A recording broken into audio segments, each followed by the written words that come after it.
Bonjour à tous.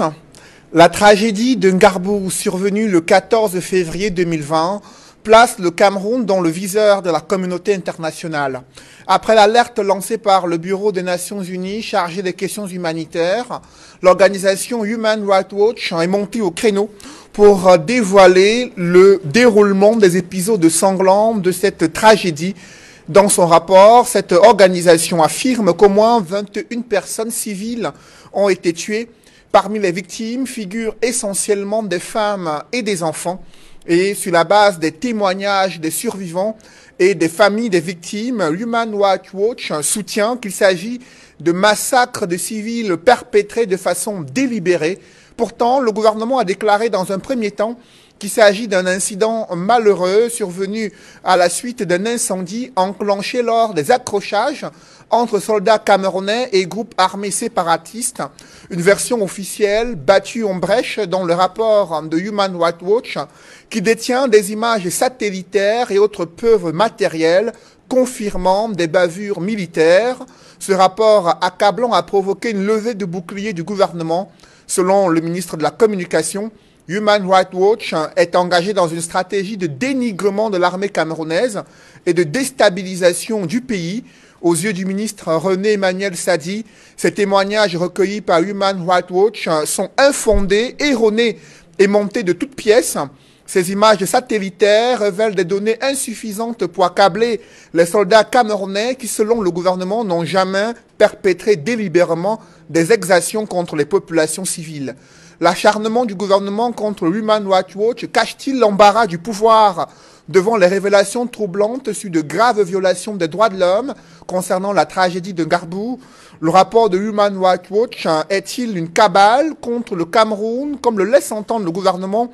Ces chiffres et sa méthodologie d'enquête sont-ils erronés?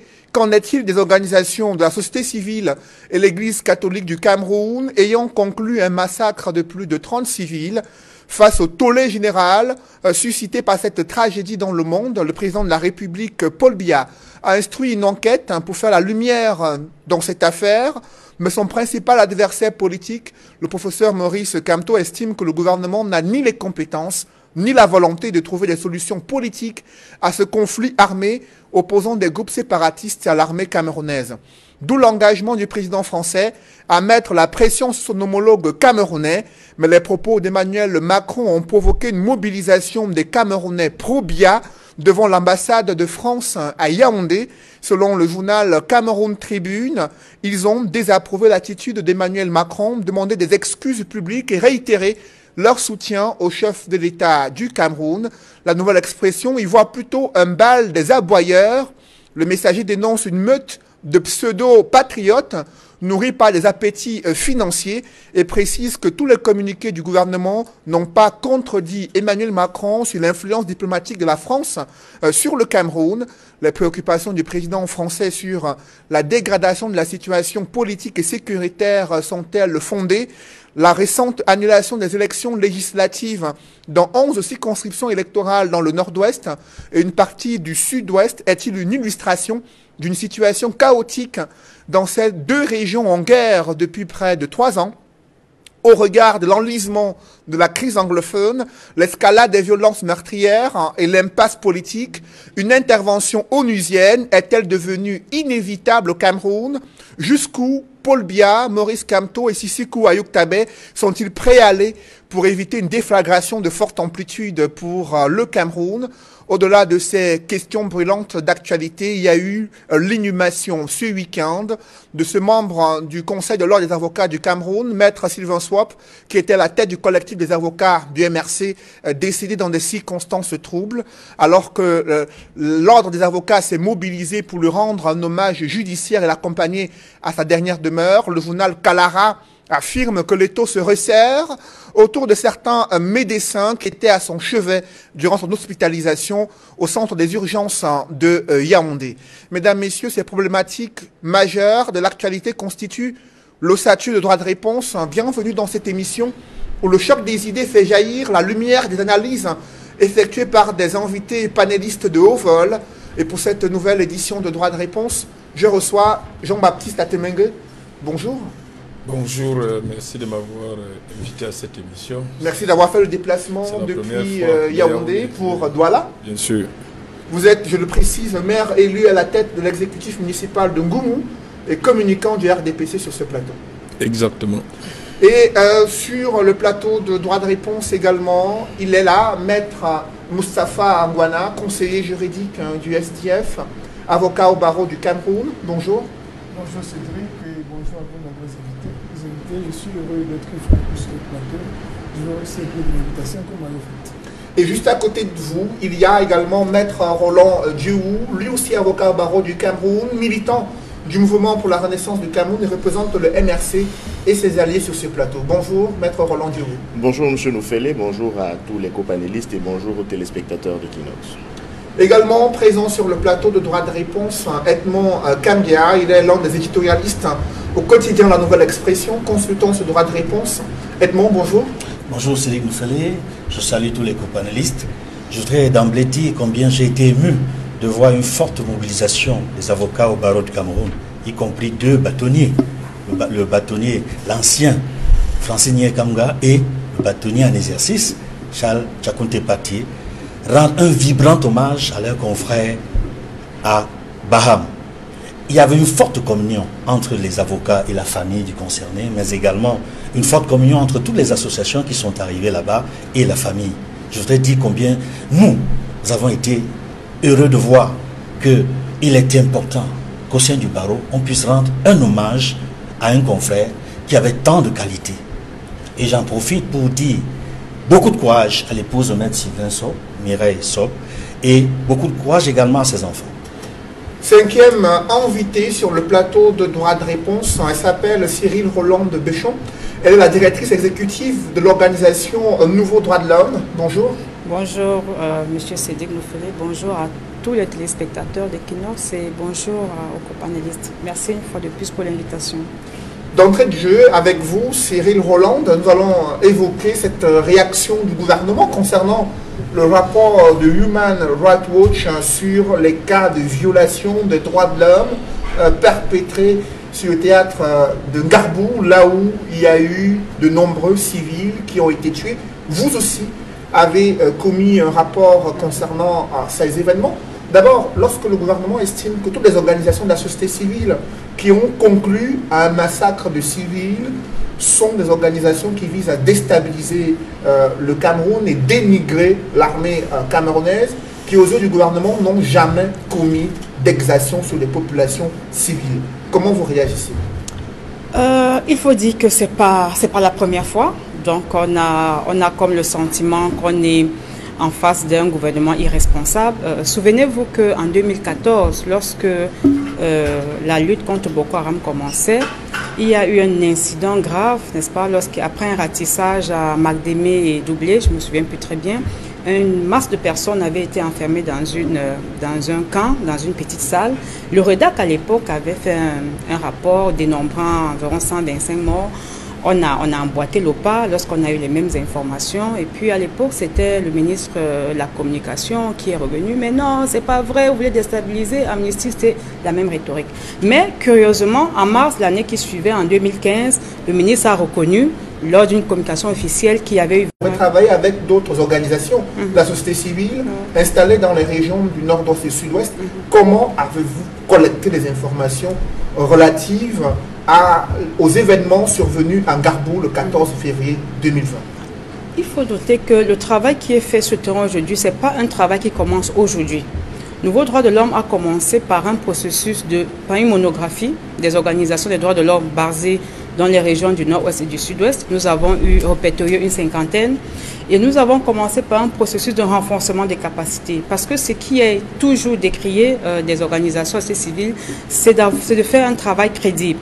Parce que pour parler des violations des droits humains, il ne faut pas simplement dire qu'il y a eu des morts, il faut pouvoir documenter. Et on a fait un travail de renforcement des capacités en termes de surveillance, documentation et rapportage, qui est un processus qui est universellement utilisé par les organisations sérieuses et qui oblige à respecter un certain nombre de principes lorsqu'on veut documenter les violations. Donc c'est au sorti de ces différentes activités que nous avons mis en place cette coalition qui compte une trentaine d'organisations basées dans les régions du nord-ouest et du sud-ouest.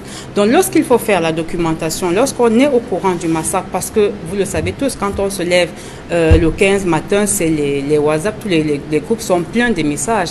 On s'est dit, qu'est-ce qu'il faut faire? Est-ce qu'on peut savoir davantage au-delà des informations qui circulent? Parce qu'il est clair qu'à 90%, il est difficile d'établir qu'effectivement quelque chose s'est passé seulement à partir des messages dans WhatsApp ou sur Facebook. Donc on s'est concerté, les organisations basées sur le terrain, on a recherché à savoir, est-ce qu'on peut avoir des personnes présentes? Est-ce qu'on peut avoir les proches des personnes présentes? On a eu les noms des associations. Il y a les associations communautaires, un peu comme on peut dire, les habitants du quartier Bonakwangwan, des choses comme ça. On a eu le nom des religieux, des leaders communautaires. Ces personnes, on les a appelés au téléphone. Il y a des gens qui sont descendus sur le terrain. Vous savez que lorsque l'incident vient de se produire, vous avez la latitude de parler aux gens comme vous souhaitez, contrairement à maintenant. Maintenant, si vous appelez n'importe qui, il vous dira que non, pardon, je ne peux rien dire. Mais directement après, le 15, le 16, le 17, on a passé le temps à recouper, à savoir, ce rapport que nous avons produit, au départ, je peux vous le dire, il était près de 20 pages et plus, mais il y a des choses qu'on a tellement élaguées parce qu'on ne pouvait pas établir si effectivement ce qui a été dit a été vérifié. Nous avons maintenu dans ce rapport ce que nous avons pu vérifier. Maintenant, comme on l'a dit... nous relater la substance de ce que vous avez collecté comme information concernant ces événements? La substance que nous avons pu collecter, ce que nous avons pu collecter comme information, c'est qu'il y a eu une opération militaire qui mettait en avant l'armée camerounaise avec des personnes qui ont été identifiées comme des bergers qui accompagnaient l'armée camerounaise dans l'opération. Ce qui revient aussi, c'est qu'il y a eu des maisons ont été incendiées, les balles ont fusé de partout, on tirait sur tout ce qui bougeait. Ce qui revient aussi, c'est qu'après l'opération, il y a eu des messages de menaces. Ça a été relayé par le chef du village Tumbo, parce qu'il faut noter que Gabou, c'est une localité. À Tumbo, on a Gabou 1, Gabou 2, Gabou 3. Donc, Tumbo est le village et Gabou sont les sous-villages, je ne sais pas comment on va appeler ça, ou les quartiers, avec les sous-chefs, avec les chefs, je crois que ça doit être chef 3. Il y a souvent, au Cameroun, il y a chef de degré, voilà, de 3e degré, je veux dire. Donc, ensuite, on a eu des messages, on a eu la confirmation que des messages ont circulé venant de l'armée qui menaçaient les populations.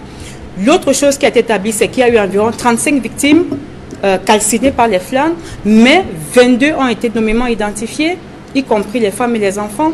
Ce qui revient aussi, c'est que le MINDEF a commis un communiqué dans lequel qui nous confortait dans nos faits, parce qu'il reconnaissait qu'il y a eu effectivement opération militaire dans ces zones. Il reconnaissait qu'il y a eu des échanges de coups de feu. Il reconnaissait aussi qu'il y a eu des morts, y compris les enfants et des civils.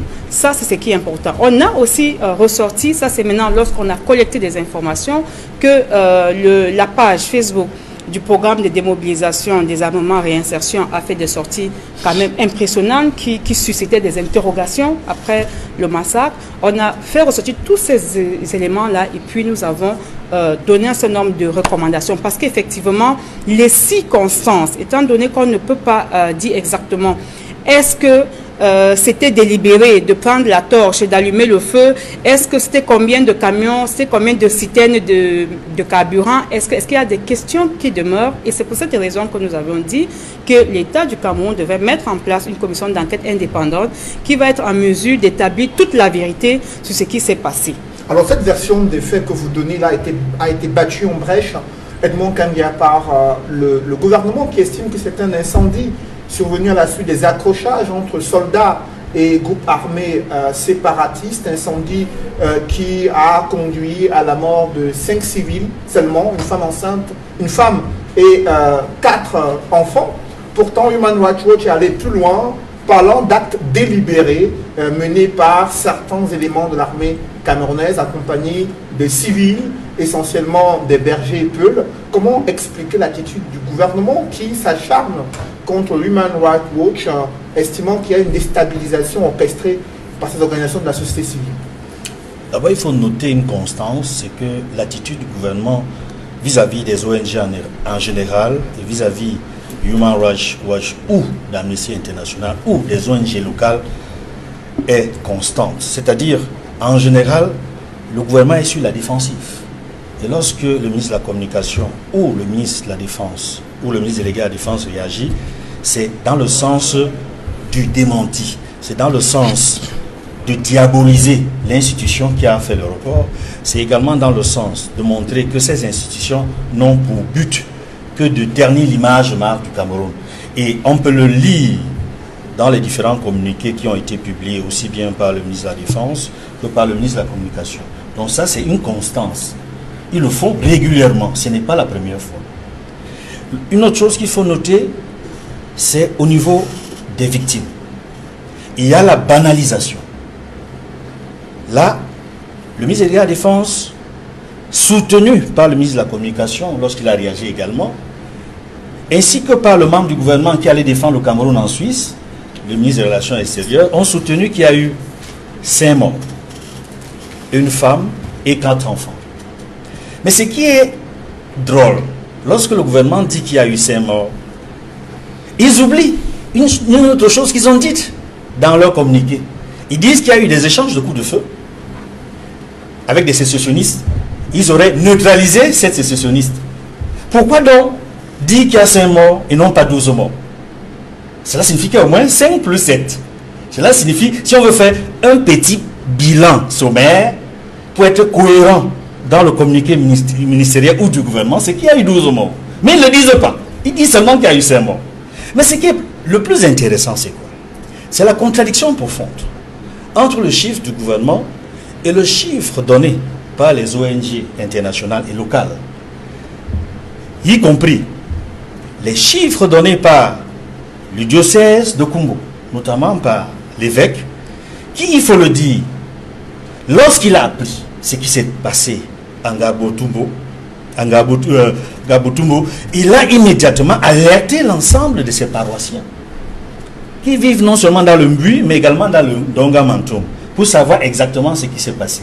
Et je dois dire, l'évêque de Kumbo a le contact de beaucoup de paroissiens qui vivent dans toutes ces localités, qui ont pu lui donner des informations fiables, précises, et c'est la raison pour laquelle, lorsqu'il y a eu une messe, j'allais dire de Requiem, au diocèse de Kumbo, messe au cours duquel le cardinal Christian Toumi, qu'on célébrait avec l'évêque de Kumbo, il y a eu une fresque sur laquelle on pouvait voir des photos des enfants regroupés, identifiés, dont les noms sont connus, parce que l'évêque a dit qu'il y a eu 24 morts. Et la plupart de ces enfants, leurs noms sont connus. Et dans la méthodologie d'enquête, il a pu rencontrer des témoins, de véritables témoins. Je parlais tantôt des paroissiens, mais des témoins qui lui ont affirmé effectivement ce qu'ils ont vu et entendu. Et je comprends qu'aujourd'hui, les États-Unis demandent au gouvernement camerounais qui est la protection des témoins. C'est pour cela que tout à l'heure, Madame Roland Lechon disait tantôt que si vous rencontrez ces témoins aujourd'hui pour leur demander ce qui s'est passé, ils ne parleront pas. Parce qu'ils ont peur pour leur propre sécurité. Parce qu'il faut les protéger. Et c'est également la raison pour laquelle les Nations Unies demandent une enquête indépendante et impartiale. Mais les informations qui nous parviennent du terrain montrent qu'il est difficile dans le contexte actuel de faire cette enquête indépendante et impartiale.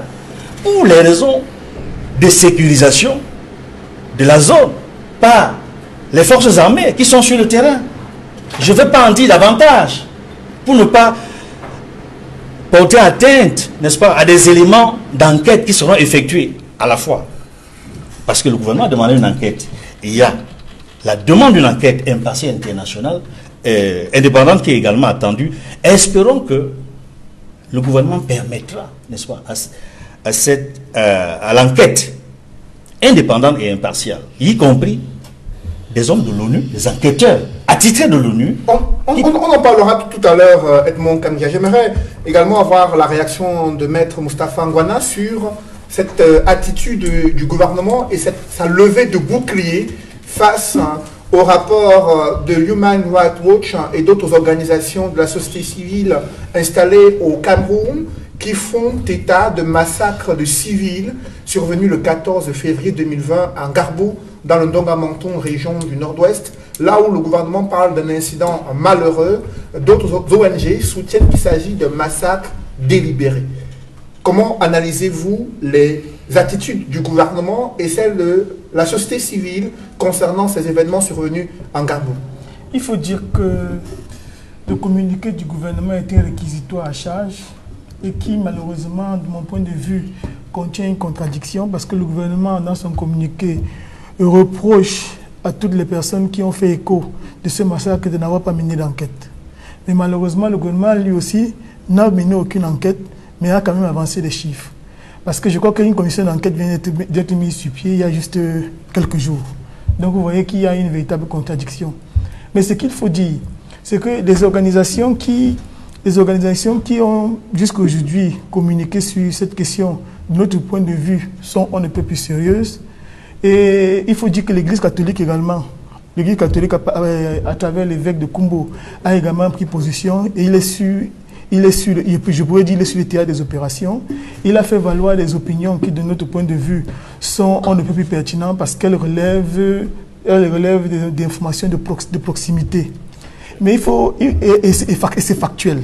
Il faut plutôt regretter l'attitude du gouvernement qui n'est jamais dans la responsabilité. Mais lui, il parle de témoignages montés de toutes pièces qui visent à dénigrer l'armée camerounaise qui, elle, reste professionnelle. Ça, les arguments du porte-parole du gouvernement. Vous savez, moi j'ai plutôt le sentiment que ceux qui dénigrent plus le gouvernement de la République, c'est malheureusement ceux qui communiquent généralement pour le gouvernement. Et je n'ai pas besoin de revenir sur ce qui a été dit relativement aux dames qui ont été victimes dans l'extrême nord de fusillades et de fusillades qui ont été filmées. À bout portant, on sait ce qu'avait dit le ministre de la Communication. Il avait déclaré à l'époque qu'il s'agissait d'un événement qui se serait déroulé au Mali et que ça n'avait rien à voir avec les Camerounais. Donc il ne faut pas être surpris aujourd'hui des positions qui sont adoptées par le gouvernement de la République. Mais moi j'ai une autre lecture que je voudrais mettre en perspective, c'est que nous sommes en train d'aller droit vers le droit d'ingérence humanitaire. Parce qu'il faut savoir, c'est que les organisations internationales, quand elles commencent à procéder comme elles le font, elles vont trouver des solutions définitives, des solutions qui vont malheureusement à terme conduire à une certaine partition de notre pays, ce que nous ne souhaitons pas. Les solutions nous pendent sous les yeux, mais on refuse de les adopter pour pouvoir faire du saupoudrage, comme c'est le cas depuis un certain moment. L'État doit pouvoir, à certains moments, reconnaître qu'il y a des dégâts collatéraux. Je crois qu'il y a également une autre forme de communication. C'est également ça la responsabilité. Reconnaître qu'il y a des dégâts collatéraux. Et même si par extraordinaire, ça s'agissait juste de 5 personnes. Vous croyez que 4 enfants et une femme qui est tuée dans des circonstances aussi exceptionnelles mériterait qu'on ne puisse pas s'apitoyer sur leur sort. Donc je dis, la communication gouvernementale, malheureusement, de notre point de vue, est très maladroite. Il faut qu'à un moment donné, on puisse reconnaître que peut-être les sécessionnistes se sont cachés au milieu des populations. Il y a eu ces dégâts-là. L'État va s'arranger à ce qu'on puisse sanctionner, ou bien que des enquêtes approfondies, ou bien qu'une méthodologie autre soit mise sur pied pour qu'on ne puisse plus arriver à des situations comme celle-là. Mais il faut également dire une chose, c'est que, contrairement à ce qui est dit, les ONG de ce niveau-là, quand elles ont fini de recueillir les informations, elles se rassurent toujours auprès de l'État. C'est-à-dire qu'elles cherchent à avoir la position de l'État avant de publier le rapport. Donc très souvent, quand on le fait, on écrit à l'État du Cameroun. Vous-même, les journalistes, vous le faites. Lorsque vous avez des informations qui incriminent l'État du Cameroun, vous écrivez généralement à l'État, mais très souvent, ils ne répondent jamais. Et quand ils ne répondent pas, ils sont dans la réaction. Donc, il faut être dans l'anticipation. Malheureusement, vous vous rendez compte que ce n'est qu'il y a quelques jours qu'on a mis sur pied la commission d'enquête. Donc il n'est même pas impossible que les personnes qui ont par exemple porté des témoignages se soient aujourd'hui dissipés au regard de la pression qui vient de toutes parts. Donc il y a des choses qui auraient pu être faites immédiatement. Malheureusement, nous sommes dans la réaction, on n'est pas dans l'anticipation, on n'est pas dans la prospective, et c'est ce qui nous amène vers cette cacophonie-là qui est on ne peut plus regrettable. Après vous, maître Moustapha Ngouana, Jean-Baptiste Atemengue, est-ce que cette levée du bouclier du gouvernement cache son embarras face à ces révélations sur de graves violations de droits de l'homme commises lors des événements de Garbou? Je suis très embêté par à la fois votre introduction et votre approche. Parce que quand on parle de violation grave des droits de l'homme, c'est comme si c'était un objectif clair ou caché d'un gouvernement pourtant libéral qui fait tout pour démocratiser ce pays, avec à sa tête un homme d'État d'un humanisme que personne ne peut contester, à la tête même du ministère délégué à la Défense, a été nommé un très haut fonctionnaire, un homme d'État confirmé de la sous-préfecture au ministère de la Défense, qui a passé toute sa vie à servir les Camerounais. Alors aujourd'hui, quand on parle de diabolisation ou d'entreprise de diabolisation ou de visant à discréditer le gouvernement camerounais, je crois que c'est très manifeste. C'est très manifeste parce que d'une part, il y a madame militante des droits de l'homme, il y a des militants des droits de l'homme, il y a les salariés des droits de l'homme, et autour de ce rapport, il y a deux noms précisément, parce que vous dites qu'il y a une commission d'enquête indépendante. L'État vient de mettre cette commission d'enquête indépendante en place, mais vous imaginez très bien qu'à chaque opération militaire... Encore est-ce qu'elle est indépendante? Non mais... Encore la commission indépendante. Laissez-moi terminer, parce que à chaque mission... Il faut expliquer. À chaque mission militaire sur le terrain, les gens, les patrons de cette mission font un rapport. Donc, on ne peut pas dire que l'État, à cet instant, n'a pas plusieurs rapports de ce qui s'est passé. Mais la mise en place d'une nouvelle commission administrative est pour ceux qui étaient acteurs indépendants. Parce que ce n'est pas le colonel qui commandait les troupes qui fait ce rapport. Mais lui a déjà fait son rapport. Donc, l'État a sa part d'éléments. Deuxièmement, il y a, quand je dis il y a des salariés des droits de l'homme, il y a la représentante, vous l'avez évoqué ici, des droits du système des Nations Unies qui s'occupe des droits de l'homme ici. Une Italienne, Madame Allegra Bioschi. Curieusement, oui, voilà. Ilaria Allegrosi. Non, Ilaria Allegrosi, c'est l'ONG, mais Allegra Bioschi, c'est elle la représentante des droits de l'homme. C'est deux Italiennes, très en relation. Pire, et parce que l'État a ces informations. Les sources, les seules sources, l'unique source de Madame Ilaria Allegrosi, qui est l'auteur de ces rapports, parce que l'État s'est saisi de plusieurs téléphones des terroristes, dont le commandant Faure Yakubu, qui est en permanence en relation avec elle, qui fait l'entreprise de montage de dossiers. Et on se rend très bien compte que du matin au soir, il communiquait en permanence avec l'auteur de ces rapports. C'est pour ça que les Camerounais doivent être informés de ce qui est en train de se passer dans notre pays. Je pense que vous avez introduit tout à l'heure du montage avec Emmanuel Macron au salon de l'agriculture pour faire pression à un chef d'État d'un pays indépendant à ce rapport. Mais ce contexte est clair. Il y a de grands groupes multinationaux qui sont lésés au Cameroun. Il y a, démocratie oblige, des aspirants au pouvoir, prêts à tout. Mais je pense que au Cameroun, berceau de nos ancêtres qui sont morts pour rendre ce pays indépendant et souverain. Mais je pense qu'ils ne pourraient pas accepter que certains de nos compatriotes aillent à cette soupe se servir.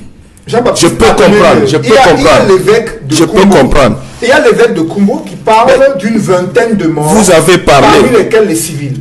Ensuite, il y a une commission. Watch est venu dire qu'il y a au moins 21 personnes civiles. Moi, je ne veux pas parler. Il y a plusieurs chiffres. Et cette ONG, je vous en prie, dit qu'elle s'est appuyée sur plusieurs témoignages des familles de victimes et des survivants à ces événements survenus à Garbo.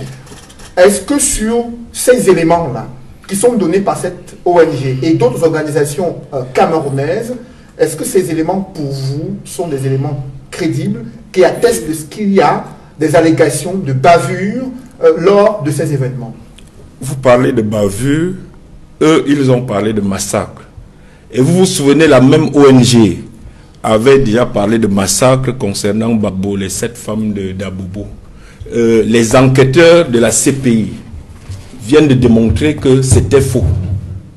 Alors, ça c'est une entreprise permanente de cette ONG. Ce que je veux dire, c'est que vous évoquez la peur des témoins. Dans la situation du nord-ouest et du sud-ouest, les populations et ces témoins ont peur de qui là-bas? Ce sont de ces terroristes qu'on a peur là-bas. Quand certains ont parlé de génocide et tous ces gros mots déjà dès le début de cette crise, et que les populations adhéraient, refusaient d'envoyer leurs enfants à l'école. Ces populations, moi dans ma commune, dont je suis maire aujourd'hui, nous accueillons ces enfants, ils vont à l'école bilingue. Nous accueillons ces populations qui vivent avec la solidarité fraternelle de leurs frères camerounais. C'est le cas de tout le reste du territoire camerounais. Nous travaillons ensemble entre Camerounais dans l'administration des entreprises privées, frères anglophones, francophones. Ces entreprises qui veulent diviser et s'aimer les gemmes d'une guerre civile au Cameroun. Il faut que les Camerounais sachent que la même ONG en a fait ailleurs pareil. Et je comprends que certaines ONG qui sont payées par eux ici, avec des sources secondaires, alimentent cette entreprise. Mais je crois qu'il faut faire très attention. Le numéro 1, je ne bats pas en brèche parce que je donne aux téléspectateurs le numéro intégral de téléphone de Madame Hilaria Allegrosi. Parce que je me suis renseigné, qui est chercheur, d'ailleurs, chercheur junior, qui est peut-être militant des droits de l'homme. 0440 0044 70. Elle est en relation permanente, elle était en relation permanente avec ce fameux Yakoubou, chef militaire dont on a mis, et d'autres dont on a mis la main, l'armée camerounaise. Vouloir démoraliser, dénigrer l'armée camerounaise. Est-ce que moi vous me posez des questions? Est-ce que vous êtes convaincu que l'armée camerounaise est une armée de massacre des civils? Vous êtes convaincu que l'armée camerounaise est une armée qui a pour but de violer les droits de l'homme au Cameroun? Vous êtes convaincu vous-même? Alors, l'exploitation politique de ces mensonges, ça saute à l'œil nu. Et je crois que les Camerounais doivent faire attention. Nous avons un État qui est jeune, mais ça ne veut pas dire que nous devons nous laisser dicter la loi par des mercenaires venus à la solde et payés par des grands groupes internationaux. Je crois que la ligne rouge est en train d'être franchie. Nous avons élu un chef de l'État démocratiquement. Ceux qui sont assoiffés de pouvoir, ceux qui sont prêts à tout, y compris à vendre ce pays, les Camerounais ne vont pas l'accepter. Vous avez dit que ceux qui étaient à l'ambassade de France, ce sont les pro-Biya. Ce ne sont pas les pro-Biya qui disent non à l'ingérence au Cameroun. Tous les Camerounais sont fiers de leur souveraineté et de leur indépendance. Jean-Baptiste, on va en parler tout à l'heure. L'armée camerounaise reste une armée professionnelle. Oui. Elle a été engagée sur plusieurs fronts de guerre. Elle a fait reculer Boko Haram à l'extrême nord du Cameroun. Elle a libéré les terres que les sécessionnistes veulent partager aujourd'hui de Bakassi. Les terres de Bakassi, oui. Jean-Baptiste Atemengue, elle a jusqu'au bout. Elle a permis de lutter contre les coupeurs de route et les ravisseurs dans la région de l'Adamawa. Oui. Elle a permis de contenir des groupes de banditisme, des groupes de bandits de grands chemins à l'est du pays. Vous voyez, vous mettez la liste là. Cependant, oui, les rapports indiquent qu'il y a certains éléments de cette armée qui ont mené une opération au cours de laquelle il y a eu des civils qui ont été tués. Il ne s'agit pas de l'armée camerounaise, il s'agit d'une opération. Et je dis, ce rapport a pour unique source un terroriste. Ce rapport a pour unique source un terroriste. Il y a les écoutes, les messages, les vidéos, y compris les vidéos où ce monsieur dit à la dame que je suis en train de terminer d'achever les montages de ces vidéos. Donc je pense qu'il faut que...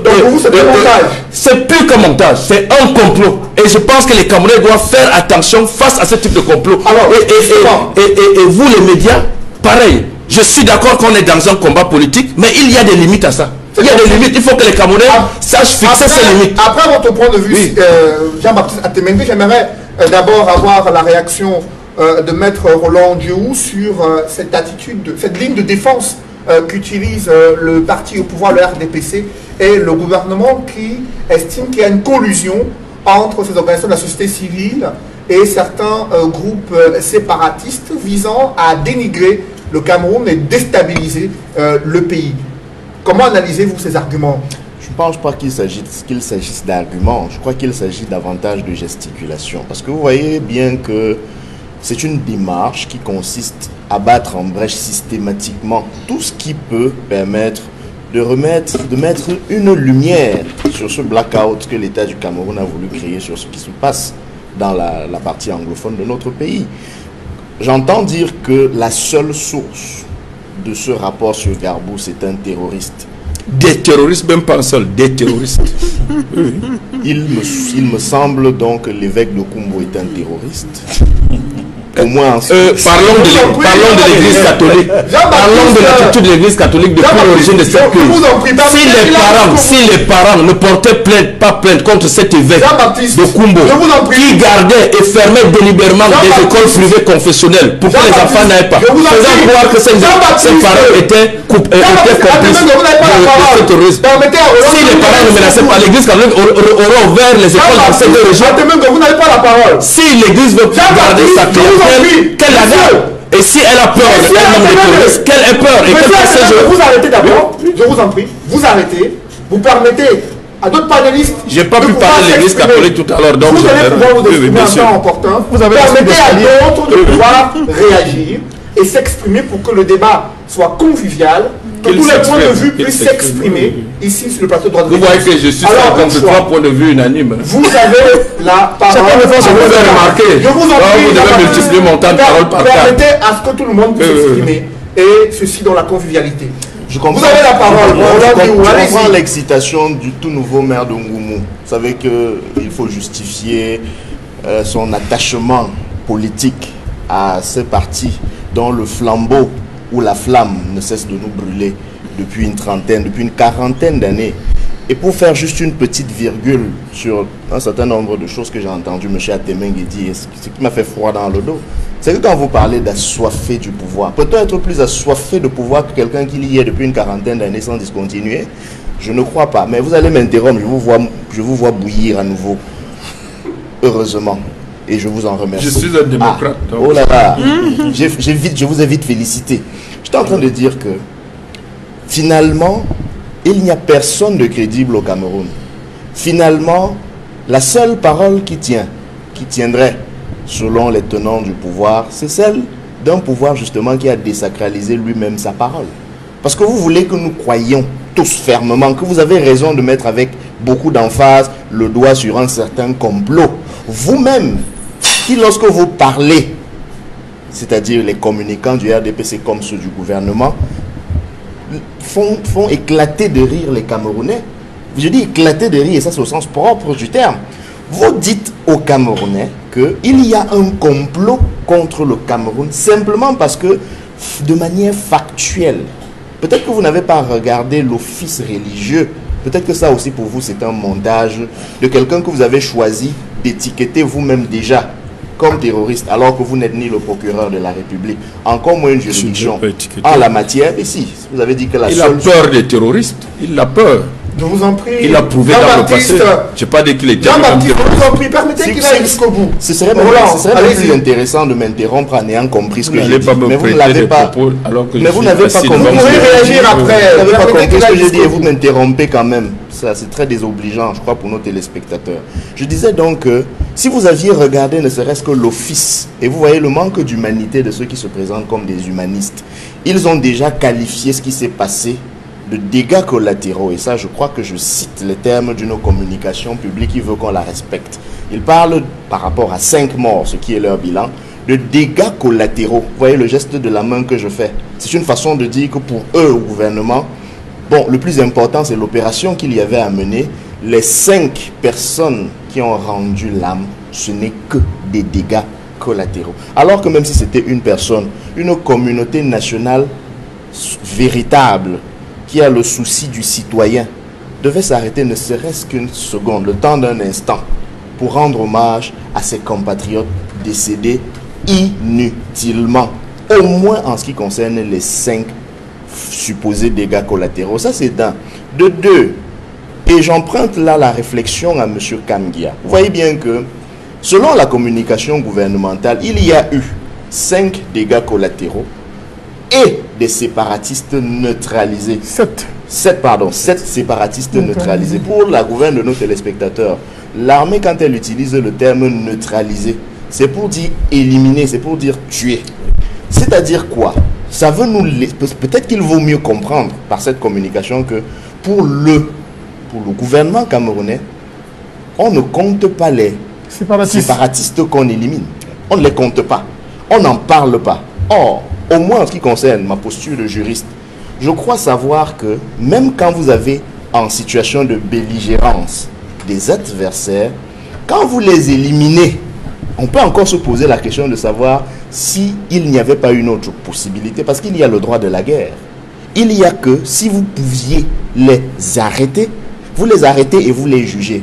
Beaucoup vont me dire que on a des séparatistes qui se sont mêlés à la population civile. J'aimerais poser la question donc de savoir quelle est la solution de notre armée. C'est de nettoyer tout le monde en considérant qu'il s'agit tous de séparatistes et donc on ne reconnaît que quelques dégâts collatéraux parce que c'est des enfants et des femmes dont on ne peut pas affirmer que c'était des séparatistes. Ça nous laisse croire que le complot dont on parle, c'est un complot contre le peuple camerounais. Parce qu'on peut peindre des populations civiles en séparatistes, en terroristes. On peut les éliminer et se donner le droit de ne pas rendre compte en estimant que toute une coalition internationale vise à déstabiliser le Cameroun. J'aime bien le terme souveraineté qui est souvent utilisé par les tenants du pouvoir néocolonial assis à Yaoundé. Je rappelle que ce ne sont pas ceux qui, démocratie oblige, et je vous cite M. Atemengue, ce ne sont pas ceux qui aspirent au pouvoir qui se sont proclamés, autoproclamés meilleurs élèves de la France. Non, c'est bien ceux qui sont au pouvoir actuellement à Yaoundé. Et quand on a l'impression, quand on voit, et ça encore c'est factuel, que ceux qui se sont mobilisés, entre guillemets, ou ceux qu'on a mobilisés pour gesticuler devant l'ambassade de France, étaient des pro-régime. Ça, encore une fois, ce n'est pas une analyse, c'est un fait. Parce que si c'était soutenir la souveraineté du Cameroun, on n'aurait pas des termes en référence à M. Biya. La souveraineté du Cameroun n'est pas la souveraineté de M. Biya. C'est le peuple camerounais qui est souverain. Ce n'est pas le chef de l'État camerounais qui est souverain. Encore que souverain, vous savez qu'on peut l'écrire de deux manières. On peut être souverain, c'est-à-dire souverain, comme c'est le cas. Et ça me permet peut-être d'embrayer sur cet, disons, incident. On a vu les gens marcher devant l'ambassade de France, mais on n'a vu aucune position officielle d'un pays souverain dans ce genre de cas. Parce que dans ce genre de cas, M. Atemengue, dites-le à vos amis de Yaoundé, s'il s'agit d'un incident diplomatique, alors il y a des réactions diplomatiques. Cette semaine qui s'achève, on a vu comment un gouvernement souverain, c'est-à-dire un gouvernement fait de personnes responsables, réagit face à ce qu'ils peuvent considérer comme un incident diplomatique. Et c'était le Mali, comme vous aimez bien citer le cas du Mali. Quand on estime qu'un chef d'État étranger ou qu'un pays étranger s'est comporté de manière à remettre en cause sa souveraineté, soit on convoque son ambassadeur en poste dans son pays, soit on rappelle l'ambassadeur de ce pays-là dans le pays auteur de l'ingérence. Et je termine en vous disant que le parapluie de la souveraineté n'est pas une excuse pour violer impunément les droits fondamentaux des citoyens. Et dans ce cas-là, vous créez les conditions du droit à l'ingérence humanitaire. Concernant la question des droits de l'homme, Edmond Kamgia, vous avez suivi les arguments brandis par Jean-Baptiste Atemengue sur ce plateau qui parle d'une conspiration orchestrée à la fois par ces ONG internationales et également celles installées au Cameroun pour profiter de la guerre contre les séparatistes afin d'amplifier des événements qui, selon de son point de vue, n'ont pas existé en vue de dénigrer l'armée camerounaise et saper le moral des soldats engagés sur le front de guerre. Est-ce que ces arguments tiennent au regard de la réalité des faits, Edmond Kamgia? J'aurais du mal à croire en ce moment précis qu'il y ait une volonté de déstabiliser ou qu'il y ait un complot contre le Cameroun. Il y a plusieurs arguments qu'on peut mettre en avant pour l'affirmer. La première des choses, c'est que le gouvernement lui-même, qui vient seulement d'ouvrir une commission d'enquête, ne sait pas, en tout cas, n'est pas censé savoir exactement ce qui s'est passé. Puisqu'il vient seulement d'ouvrir une commission d'enquête. Comment peut-il parler de complot et de déstabilisation quand il n'a pas des éléments qui l'amènent à prendre une telle position? Mais ils disent qu'ils ont des informations sur des liens supposés entre des groupes armés séparatistes et la chercheuse de Human Rights Watch qui s'occupe des questions de droits de l'homme au Cameroun, en Afrique centrale, et que ces éléments-là leur permettent de conclure qu'il y a une stratégie de déstabilisation du pays. Moi, je pense qu'il faut questionner cet argument qui vient comme une goutte d'eau dans la sauce, en ce moment précis, pour non seulement banaliser le contenu du rapport, mais laisser croire que toutes les ONG internationales comme nationales qui se sont prononcées sur le dossier se sont trompées. Parce que c'est ça, finalement, la position du gouvernement, c'est-à-dire banaliser le contenu des rapports relatifs à Gbagbo Toumbo et faire croire qu'en réalité, ce qui s'est passé est la position gouvernementale, qui n'est pas une parole sacrée.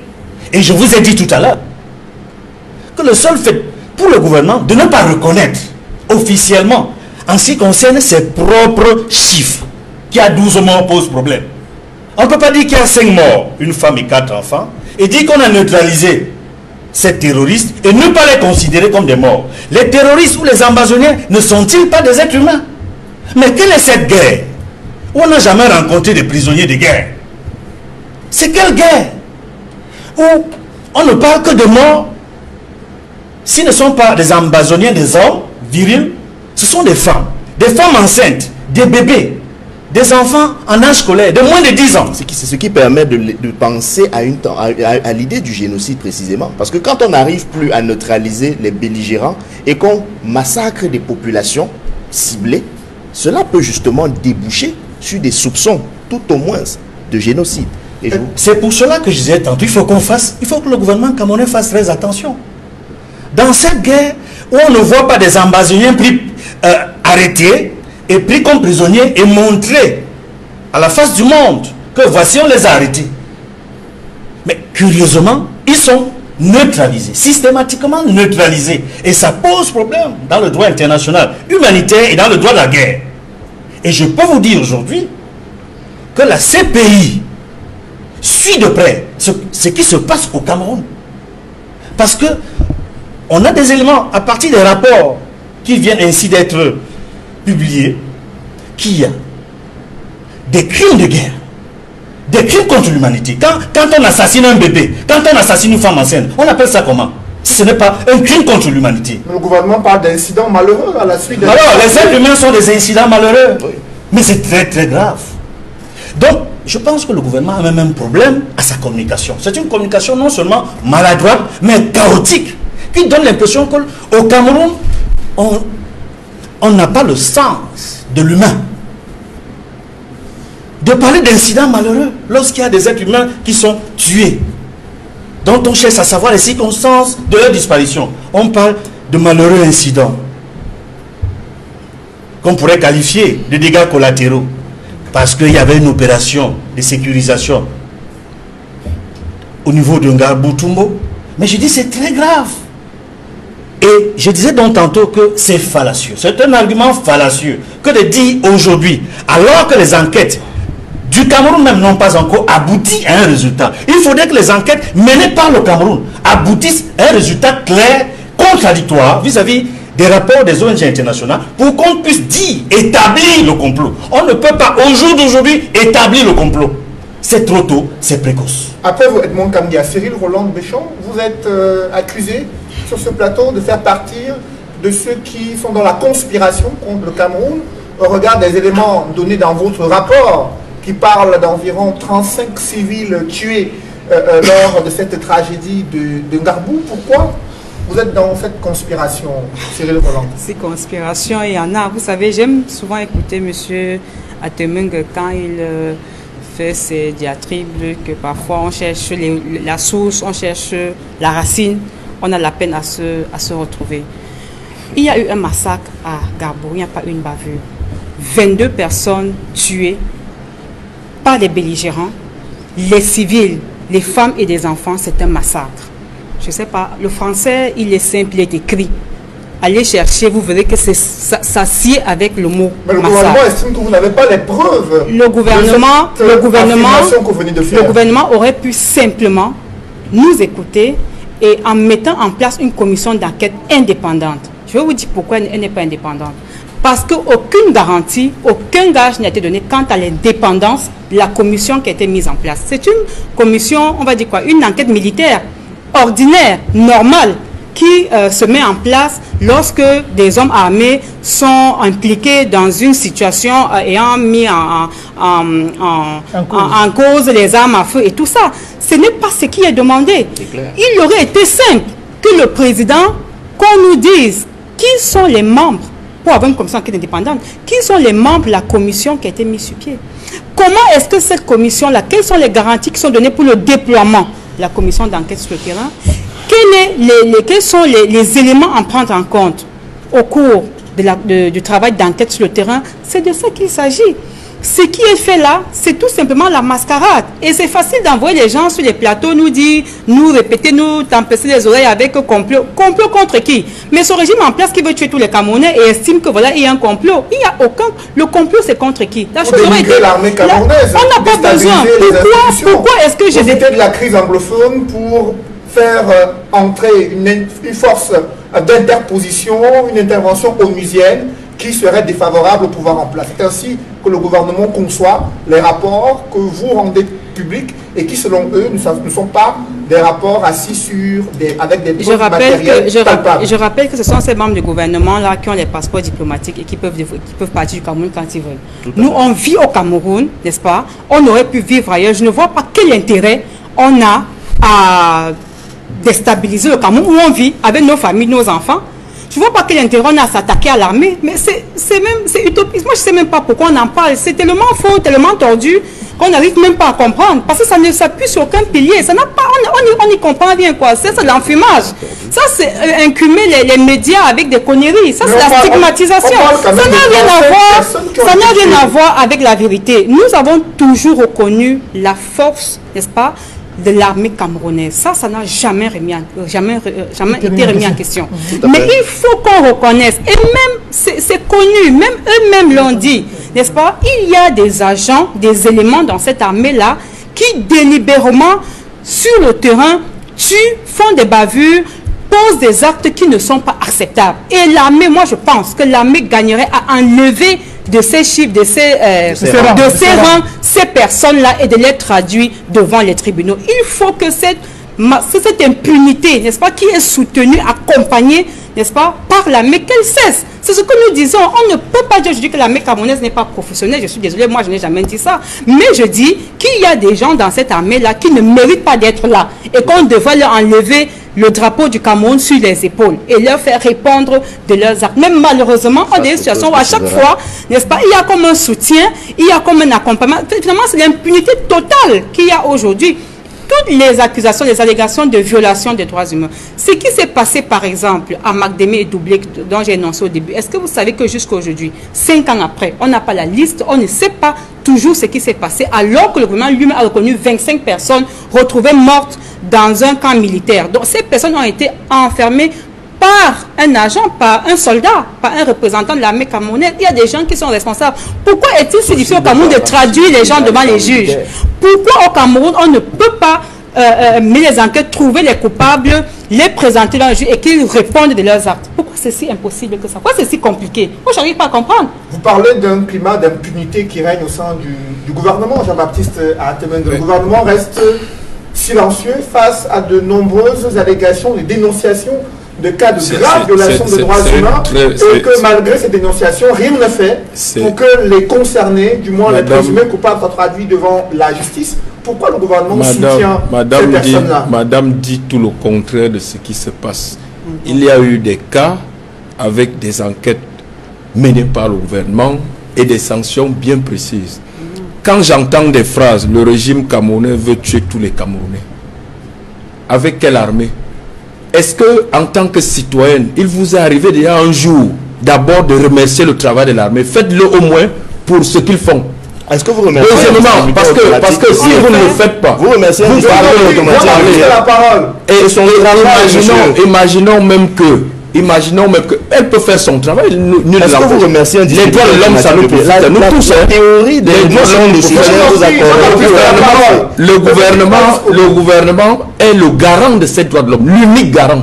Pour nous tous qui sommes assis ici et pour tous les Camerounais, est-ce que vous est arrivé de rendre hommage au travail des forces de défense du Cameroun? C'est fait tous les dimanches. Je ne l'ai jamais entendu faire. Et quand j'entends ici, non, madame a fait. Non, parce que, parler d'impunité, parler d'un régime qui va tuer tous les Camerounais, ce n'est pas ça. Rendre hommage à l'armée camerounaise. Vous faites du personnage. Cette armée, parce qu'il y a les missions de l'armée. la logomachie. Vous pouvez être opposant, mais un vrai opposant est un homme d'État. Maintenant, c'est les leçons de l'opposition que vous nous donnez. Non, mais on vous demande de gérer garder, laisser l'opposition. L'État camerounais, nos libertés, pour que vous meniez votre militantisme des droits de l'homme, il ne faut pas que Boko Haram soit parti de l'extrême nord jusqu'à Douala. Grâce à l'armée camerounaise, on les a neutralisés, on les a stoppés, on les contient. Il fallait bien qu'il y ait cette armée camerounaise républicaine qui emploie tous les Camerounais. Qu'elle exista pour que l'assaut de nos frères nigérians à l'époque ne nous fasse même pas perdre les régions que les sécessionnistes veulent en faire un État aujourd'hui. Il a fallu que ces armées, ces militaires, nos jeunes enfants, payent de leur vie. Et ils le font tous les jours, y compris dans le nord-ouest et le sud-ouest. Ils payent le prix de cette défense de l'intégrité du territoire et de la sécurité des Camerounais.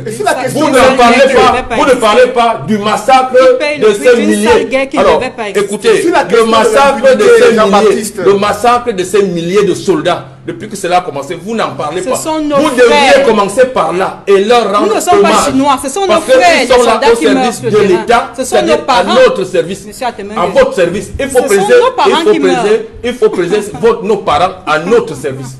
C'est ça, avoir le sens de l'État. Ce sont nos parents et notre je vous en prie, sur la question de l'impunité de certains éléments de l'armée camerounaise qui sont engagés dans les opérations militaires, qui commettent des bavures recensées par l'organisation. Que vous partez de l'ONU, donc fait partie du Cameroun, et que le Cameroun partage ses valeurs pleinement à quelques éléments, ce qui n'a aucun rapport avec, si on suppose même qu'il y ait ces éléments, ce qui n'a aucun rapport avec une politique d'État, une idéologie génocidaire ou de massacre, qui n'a rien à voir avec la volonté du gouvernement, ni le travail que le gouvernement fait. Vous voyez très bien l'écart. Tout un débat, pardon, supposons même, et parce qu'il y a eu des bavures dans le passé, supposons que ces bavures que vous avez dénoncées, l'enquête a prouvé, il y a eu des sanctions.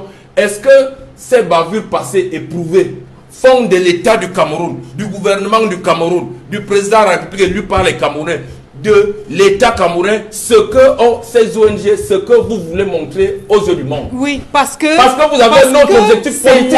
Et c'est cette exploitation politique qui est honteuse pour les Camerounais. Vous avez posé une question.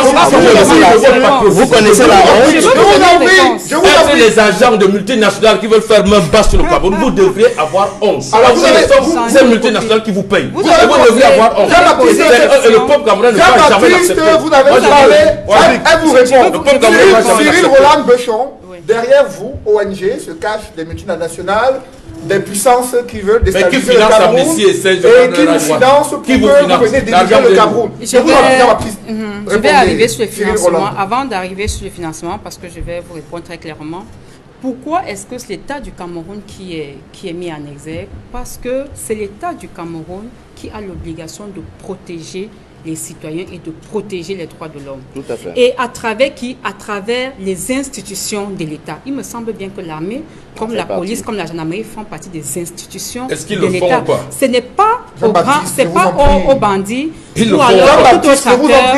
Et c'est pour cette raison, même si c'est un seul policier, même si c'est un seul militaire qui a commis un acte, si ce militaire n'est pas puni à la hauteur de la faute qu'il a commise, c'est l'État du Cameroun qui sera incriminé. Ça, c'est d'abord pour répondre à M. Atemuge. Maintenant, sur les financements, écoutez, les organisations, la société civile au Cameroun reçoivent des financements qui sont acceptés par l'État du Cameroun. Je vous explique pourquoi. Parce que, par exemple, en ce qui concerne l'Union européenne, il y a ce qu'on appelle Fonds européen de développement. Dans le cadrage, dans la définition de ce Fonds européen de développement, il y a aussi le programme indicatif national qui a été validé par l'État du Cameroun et l'Union européenne. Dans ce programme indicatif national, il y a on a fait un découpage. Il y a 70%, je crois, si je ne me trompe pas, des financements du Fonds européen qui est destiné à l'État du Cameroun. Il y a 30% de ce financement, de ce fonds qui est destiné aux organisations civiles. Les 70%, là, vous faites quoi de ça? Ça, c'est signé. Permettez que là jusqu'au bout. Vous êtes aussi à la solde des puissants, 70%. Ces documents-là sont signés par le MINEPAD. D'ailleurs, je crois que souvent on montre à la télé, sont des coopérations, ça fait partie de la coopération bilatérale et multilatérale. Il n'y a pas un seul État qui finance une organisation qui ne rentre pas. Mais sinon, c'est du terrorisme. Donc, en clair, on dit que les financements des ONG sont bien et bien connus par le gouvernement. Il est accepté par l'État du Cameroun. Le gouvernement en profite. Qui profite aux citoyens camerounais. Il faut que les choses soient claires. Quand on finance des campagnes, n'est-ce pas, de sensibilisation, d'information, de tout ça, profite à qui? Ça profite aux citoyens camerounais.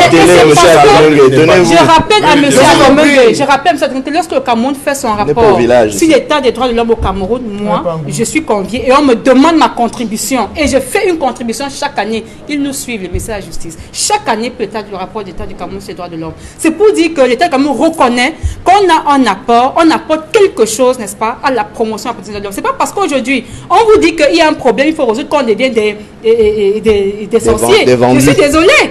Alors après vous, Cyril Roland, Maître Moustapha Mbouana, sur cette question des droits de l'homme qui divise le gouvernement camerounais et la société civile camerounaise et même internationale, surtout sur le théâtre de la guerre dans les régions du nord-ouest et sud-ouest, une guerre fratricide qui dure depuis près de 3 ans, là où les ONG ont recensé de nombreuses violations des droits de l'homme, aussi bien commises par les groupes séparatistes que par certains éléments de l'armée camerounaise.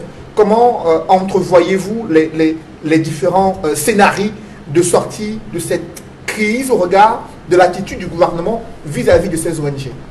Il faut d'abord dire une chose, c'est que la théorie du complot ne résout aucun problème.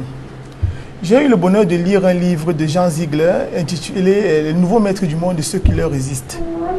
Et dans ce livre-là, il indique que les entreprises multinationales, transnationales, c'est-à-dire que sont contre la création d'États forts.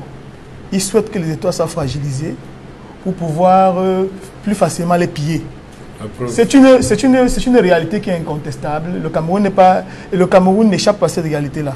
Il y a eu des troubles tout autour de notre pays, mais nous n'avons rien fait pour nous prémunir. Il ne faut pas en vouloir à ceux qui veulent absolument pouvoir pénétrer au Cameroun et y installer le chaos quand nous-mêmes, nous n'avons rien mis sur pied pour pouvoir nous en prémunir. Je dis que ce n'est pas une nouveauté. Ce qui se passe au Soudan, ce qui se passe au Mali, ce qui se passe au Tchad, et ça se passe dans presque tous les États africains. L'Éthiopie, la Somalie et autres, c'est des États qui sont aujourd'hui complètement fragilisés, déstructurés. Les États en faillite. Mais nous avons la possibilité. Je vous en prie. Je vous en prie. Ce que je voudrais dire. À sa place maintenant. Ce que je voudrais dire, c'est que vous allez avoir des difficultés pour gérer la mairie d'Ongoumoura à cette allure. Il appartient au gouvernement donc de pouvoir éviter que nous puissions arriver à un scénario comme celui-là. Malheureusement, les métastases de la crise anglophone que nous avons aujourd'hui, c'est-à-dire qu'auraient pu être évitées si les thérapeutiques adéquates avaient été prises au bon moment. Malheureusement, on fait un peu l'esprit d'escalier, comme faisait M. Temenge tout à l'heure. Il a dit que c'est quand les autres parlent d'autre chose qu'il se rappelle qu'il aurait dû agir d'une certaine manière. Donc, voilà donc la situation dans laquelle on se trouve. Les multinationales veulent contrôler le monde. Elles s'arrangent à ce que leur capital, leur profit ne puisse jamais baisser. Quand on dit qu'on veut vendre le pays, ceux qui vendent le pays en premier, malheureusement, ce sont ceux qui veulent s'éterniser au pouvoir et qui font des deals avec des entreprises transnationales. Nous sommes élus par le peuple pour vendre le pays. Nous sommes élus par le peuple camerounais pour défendre justement la souveraineté démocratique. Ce sont ceux-là qui, nonobstant leur bilan chaotique, veulent absolument se maintenir au pouvoir et ils peuvent donc vendre des pans de notre économie. Il y a des entreprises au Cameroun, par exemple, qui font des chiffres d'affaires en termes de milliards, mais qu'on paye en espèces, au mépris de la loi. Voilà. Je prends le cas d'une entreprise comme DIT. On payait tout à DIT en espèces. Comment est-ce que l'État fait pour pouvoir contrôler? Mais c'est les entreprises, c'est pas le Camerounais lambda qui a donné, par exemple, la concession à cette entreprise-là. Maintenant, s'agissant des scénarios, il faut que je le dise. Il faut préciser quand même que DIT a toujours été revendiqué comme une entreprise citoyenne qui paye absolument, ses impôts absolument. Mais sur en droit camerounais, on ne peut pas payer plus de 500 000 en espèces. C'est le droit camerounais. Mais vous entendez, vous avez un ami qui vous dit en droit c'est MAC. C'est même pas un droit camerounais, c'est le droit communautaire, c'est MAC. Vous vous rendez compte qu'il y a des gens qui vont payer 80 millions en espèces.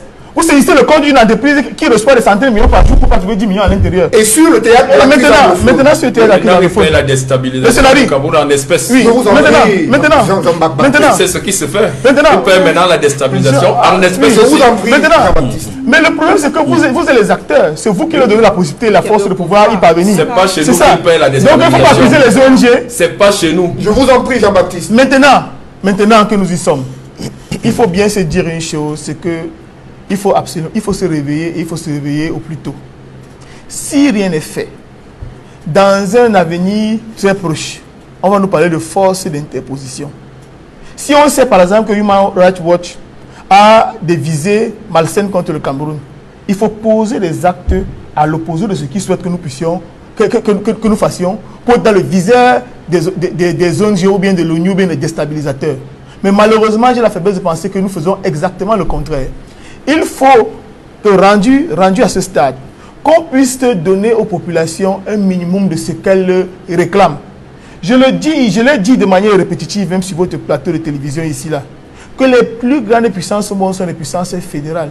On peut créer une fédération à la camerounaise, à 10 États, où on donne un minimum même qui se rapproche de la décentralisation. C'est une question de symbole. Et l'État lâche du lest de manière progressive. On ne peut pas, la centralisation du pouvoir qui est aujourd'hui la règle au Cameroun a montré ses limites. Et les populations anglophones qui pendant très longtemps ont vécu sous un autre système ne le conçoivent pas, ne le comprennent pas. Donc, il faut absolument leur apporter des solutions qui correspondent à leurs aspirations profondes. L'État passe le temps à faire du saupoudrage. On a fait un code de la décentralisation tout récemment. On a dit qu'on a créé un statut spécial. Mais malheureusement, le contenu du statut spécial est ignoré par chacun de nous sur ce plateau. Pourquoi est-ce que, pour des questions aussi importantes, aussi lancinantes, on passe le temps à faire de la procrastination? On renvoie à demain ce qui peut trouver solution aujourd'hui. Le gouvernement a privilégié les élections dans les régions du nord-ouest et du sud-ouest. Et vous, SDF, vous êtes allé au Conseil constitutionnel pour demander l'annulation de ces législatives. Quels sont les arguments qui ont été brandis alors que le gouvernement a déclaré qu'il y avait une mobilisation effective des électeurs pour participer à ce scrutin dans les régions du nord-ouest et du sud-ouest? Vous embrayez immédiatement sur un autre thème. Nous étions effectivement au Conseil constitutionnel avec une équipe de défense constituée d'environ une dizaine d'avocats. Je dois l'avouer que nous avons travaillé en droite ligne de ce qui a été fait pendant l'élection présidentielle. Je pourrais dire que nous avons mutatis mutandis repris environ les mêmes arguments. Contrairement à une opinion qui était défendue aussi bien par le directeur général de l'ECAM, directeur adjoint de l'ECAM pendant la présidentielle, et également certains spécialistes des questions électorales, le code électoral n'est pas le seul élément sur lequel on s'appuie pour pouvoir faire un contentieux des élections. Tout à fait. Il y a des dispositions déjà de l'article 4 même de la loi de 2012 sur l'ECAM qui dit que l'ECAM exerce ses missions en respect des lois et de la Constitution. Maintenant, nous nous sommes retrouvés dans une situation abracadabrantesque. Il fallait absolument démontrer que nous étions dans l'incapacité de pouvoir faire les élections de manière sincère. On s'est rendu compte à l'épreuve que les élections ne sont pas déroulées de manière effective, ou bien même lorsqu'elles se déroulent de manière effective, le RDPC s'arrangeait à ce que tout soit mis sous les éteignoirs aux grandes dames des partis politiques autres que le RDPC qui y concouraient. Au Cameroun, il y a des dispositions, il y a des dispositions légales. Quand j'ai parlé de constitution tout à l'heure, je voudrais évoquer ici, il y a des textes qui ont été ratifiés par le Cameroun. Je voudrais ici évoquer la Déclaration des droits universelle des droits de l'homme, dont l'article 21 fait obligation à l'État de se rassurer que les citoyens participent au libre jeu démocratique. Nous avons évoqué également la Charte africaine des droits de l'homme et des peuples, notamment ses dispositions de l'article 13. Nous avons également évoqué, même pas la CADEC, mais le Pacte international sur les droits civils et politiques, dans ses articles 25 également, qui sont un faisceau d'arguments qui exigent que les populations puissent participer au jeu démocratique dans leur pays.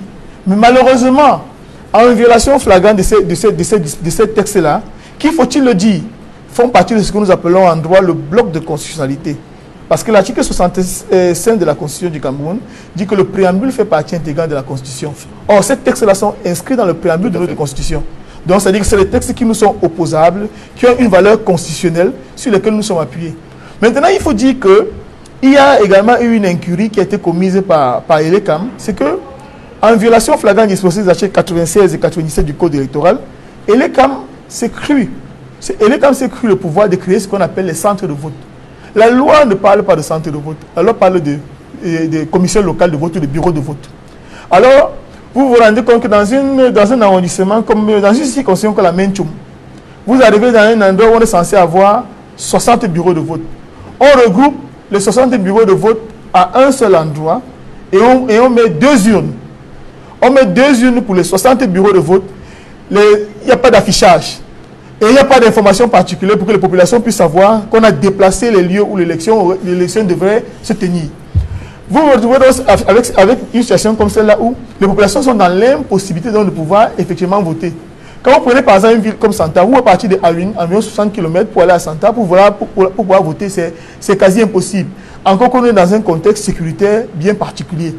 Il faut également dire que les militaires c'est vrai, lorsqu'ils sont en mission, ou bien les fonctionnaires qui sont en mission ponctuelle dans une région, peuvent obtenir du tribunal la possibilité de pouvoir voter, en vertu des dispositions de l'article 82 et 83. Malheureusement, ils ont voté de manière répétitive, sans jamais démontrer, prouver, je veux dire, qu'ils avaient reçu une autorisation pour pouvoir le faire.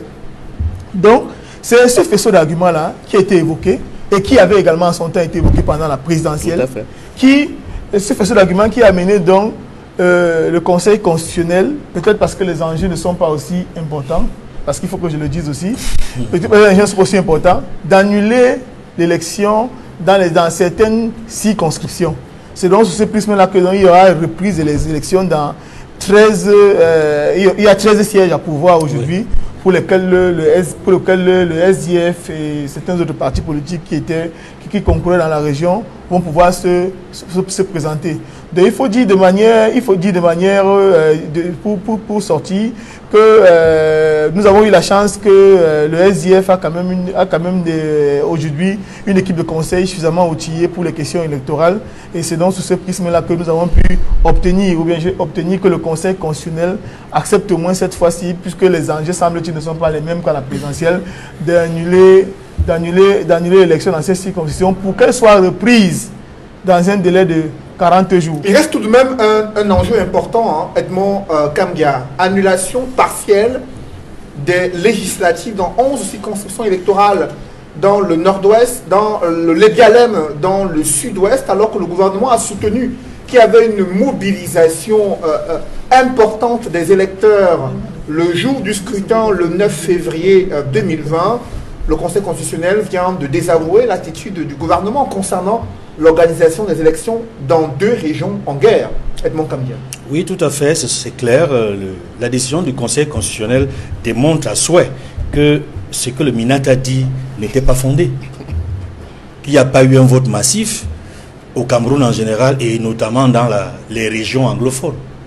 Mais une des questions que je pourrais poser en passant à Maître Ngwana, c'est que vous saisissez le Conseil constitutionnel par rapport aux législatives, mais ce qui est curieux, c'est qu'en ce qui concerne les municipales, vous n'avez pas saisi les tribunaux administratifs pour les mêmes raisons. Ça a été fait. Ça a été fait et nous sommes convaincus de ce que les tribunaux administratifs des 2 régions, nous avons plus de 23 recours. Donc rassurez-vous, ça a été fait.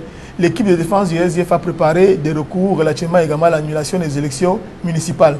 Les tribunaux administratifs ont 40 jours pour se prononcer.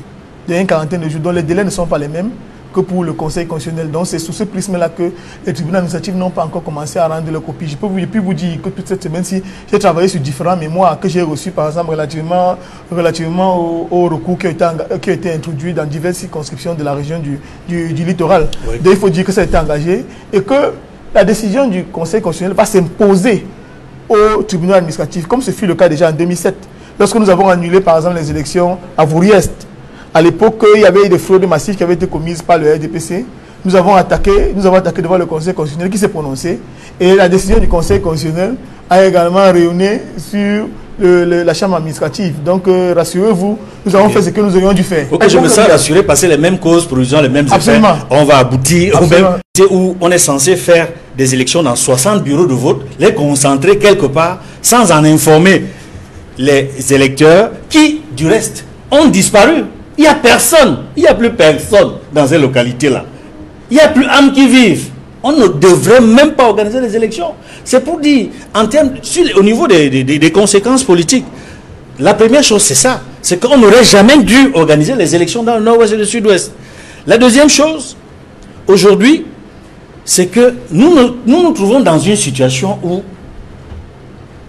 ceux qui se plaignent d'avoir été marginalisés, ceux qui se plaignent militairement et qui luttent dans les brousses contre les forces de défense et de sécurité, qui réclament la sécession.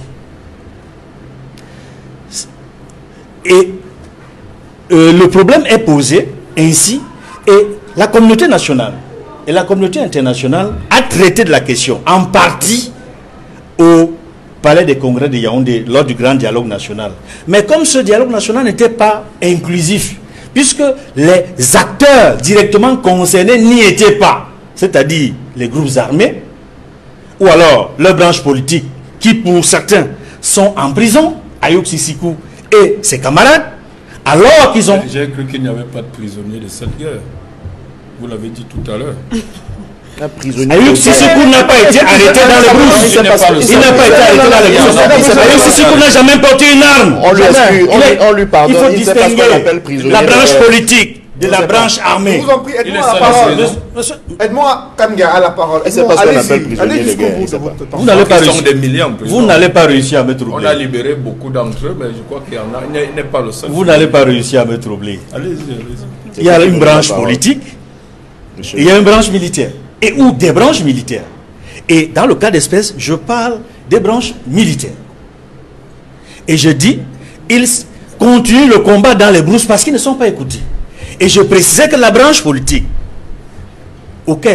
à laquelle fait partie Ayoub Sisikou a toujours demandé au gouvernement qu'il est prêt à négocier, à discuter. On ne comprend pas qu'aujourd'hui, il ne soit pas associé aux discussions. On sait que tout le monde, les pays amis du Cameroun, demandent de poursuivre la médiation en Suisse. Le gouvernement semble faire la sourde oreille. J'ai du mal à croire que nous allons aboutir à une solution juste, durable, pacifique et définitive de la crise anglophone dans le nord et le sud-ouest, parce que visiblement le gouvernement ne donne pas l'impression d'aller vers les solutions efficaces. Alors après vous, Edmond Kamgia, Maître Roland Djehou, élection législative annulée dans 11 circonscriptions électorales dans le nord-ouest, dans le département du Lébialem situé dans la région du sud-ouest, et le SDF envisage également l'annulation des élections municipales dans les mêmes circonscriptions électorales. Quelles conséquences politiques au moment où il y a la guerre dans ces deux régions, au moment où il y a des allégations de violation des droits humains dans ces deux régions en guerre? Merci pour la question, mais vous me permettrez de faire un petit retour en arrière pour revenir un peu sur la théorie de complot qui est très chère à M. Atemengue. Je donne deux illustrations. La première, c'est que c'est comme si vous dites que le Cameroun a été très mauvais. Il a même été éliminé, il n'a pas participé à la Coupe du Monde, je crois la dernière à laquelle on devait participer. Et M. Atemengue débarque avec ses grands airs, il vous dit, vous n'aimez pas le Cameroun. Le Cameroun a participé à la Coupe du Monde 90. On a une génération dorée. Vous êtes hors sujet quand vous dites ça, M. Atemengue, ça c'est bien. De deux, vous ne pouvez pas battre votre femme chaque jour. Et quand elle crie, vous dites qu'elle ne crie pas en fait. Il y a un complot avec son amant dehors pour me l'enlever. Tout le monde voit que vous la battez. Vous dites quand même que non, elle ne crie pas vraiment. C'est un complot parce qu'elle veut aller retrouver son amant dehors. Cessez de la battre pour commencer. Et peut-être qu'on réglera le problème de l'amant s'il existe. Parce que la théorie du complot, c'est un peu ça. Vous dites que vous avez été élu. J'ai envie de me poser la question de savoir, est-ce que vous avez été élu pour vendre le Cameroun précisément? Parce que je ne crois pas savoir que c'est ceux qui aspirent au pouvoir qui donnent des concessions. en termes d'hectares à ces entreprises étrangères sur les terres du Cameroun, où vous introduisez désormais des notions comme Camerounais de souche. On va de pire en pire. Maintenant, pour revenir à la question électorale, je crois que la première leçon nous ramène encore une fois vers le passé. 2018, si le SDF a introduit un recours en annulation totale de l'élection présidentielle de 2018, sur le même motif sur la base duquel il obtient cette annulation aujourd'hui, ça veut dire que le Conseil constitutionnel en réalité ne sait plus dire le droit. Ça donne la preuve de ce que ce Conseil constitutionnel en 2018, peut-être à cause des enjeux dont mon excellent confrère aîné a fait allusion tout à l'heure, a refusé de dire le droit qu'il se presse de dire aujourd'hui, peut-être parce qu'il veut se redorer le blason. Nous disions à l'époque par la bouche du président élu, le professeur Maurice Kamto, que nous contemplions le faste de la Cour et que nous attendions de voir le lustre de la décision. Il n'y a pas eu de lustre dans cette décision. Peut-être que cette Cour aujourd'hui est en train de rechercher ses lettres de noblesse, mais elle le fait d'une manière hasardeuse dans la mesure où, je vous explique les choses, on va dire de manière terre à terre. Puisque les élections législatives, c'est plusieurs circonscriptions à la fois. En réalité, quand on parle d'annulation partielle des législatives, oui, c'est partiel à l'échelle nationale. Mais chacune des circonscriptions concernées fait l'objet d'une annulation totale. Parce que s'il y a 3 sièges à pouvoir dans le Ndonga-Mantoum, c'est les élections dans le Ndonga-Mantoum qui sont annulées de manière totale. Si elles ne pouvaient pas se passer le 9 février 2020, alors que certains turiféraires du RDPC nous ont dit d'ailleurs que la crise avait baissé par rapport à 2019, tout ça c'était pour nous contredire, hein, parce que vous savez qu'ils ont une communication qui ne fonctionne que par rapport au MRC. Puisque nous avons dit que nous n'allons pas aux élections de 2020, ils nous ont dit, alors que la crise baisse, vous n'allez pas aux élections, tandis que quand la crise était à son pic, vous y êtes allés. Je reprends leur argumentaire pour leur dire, ok, si à son pic, en 2018, on n'a pas pu voter dans le Ndonga-Mantoum et qu'on a quand même validé l'élection, comment expliquez-vous que vous puissiez l'annuler en 2020 dans le même Ndonga-Mantoum alors que la crise a baissé? C'est un peu le chien, le serpent. Le chien qui se mord la queue, le serpent qui se mord lui-même sa queue. C'est donc ces incohérences multiples qui chevauchent l'argumentaire désormais puéril que le RDPC veut bien nous servir. Sauf que heureusement, personne n'est plus dupe. Quand ils le disent, eux-mêmes ne sont plus convaincus. Vous voyez pourquoi M. Atemenge peut user de tout, y compris de beaucoup de bruit, pour interrompre les gens et pour faire entendre seulement ce qu'il a à nous dire. Je poursuis mon raisonnement en vous disant que, écoutez, si on veut faire les choses, faisons-les sérieusement. On ne peut pas à la fois dire qu'on ne veut pas que des gens s'intéressent à ce qui se passe au Cameroun alors qu'on fait la sourde oreille aux solutions précisément proposées par les Camerounais. Sauf si vous délivrez déjà des brevets de camerounité à des gens au point où vous refusez d'écouter, par exemple, vous l'aimez désormais un peu trop, le cardinal Toumi, parce qu'il a participé au grand dialogue. Mais souvenez-vous que lorsque le cardinal Toumi le même, il y a 3 ans de cela, aux aurores de cette crise, lorsqu'il n'y avait pas encore l'escalade que nous voyons, parlait de convoquer la conférence générale anglophone. Vous l'aviez à l'époque lui aussi déjà traité de complotiste. Oui. Quand il accepte de donner sa caution morale à votre grand débat national, vous voyez bien que je ne parle pas de grand dialogue national, parce que M. Biyaki a organisé cette fumisterie quand il est allé rendre compte, M. le patriote, à son ami français, et allait dire qu'il rendait compte du grand débat national, dont il n'est même pas au courant du terme exact qui avait finalement été choisi pour ces assises de Yaoundé. À ce moment-là, personne n'a crié au complot. Quand il est allé rendre compte, Madame Béchon vous a indiqué tout à l'heure que vous qui parlez de financement des ONG, en fait, la part du lion revient au gouvernement. 70% quand même de l'aide publique de l'Union européenne pour les droits de l'homme au Cameroun, au gouvernement camerounais, ce n'est pas rien. Et je dirais même plus, c'est beaucoup. Surtout que quand on vous donne cet argent, vous l'utilisez pour faire des déclarations TV, pour dire qu'il y a eu des dégâts collatéraux. Je me demande quel est le sentiment que vos amis, que vous reniez quand ils vous disent la vérité, ont, quand ils vous entendent dire, au-dessus de leurs 70% d'aide publique au développement, qu'il y a eu des dégâts collatéraux dans le nord-ouest, qu'il y a eu des dégâts collatéraux à Garbou.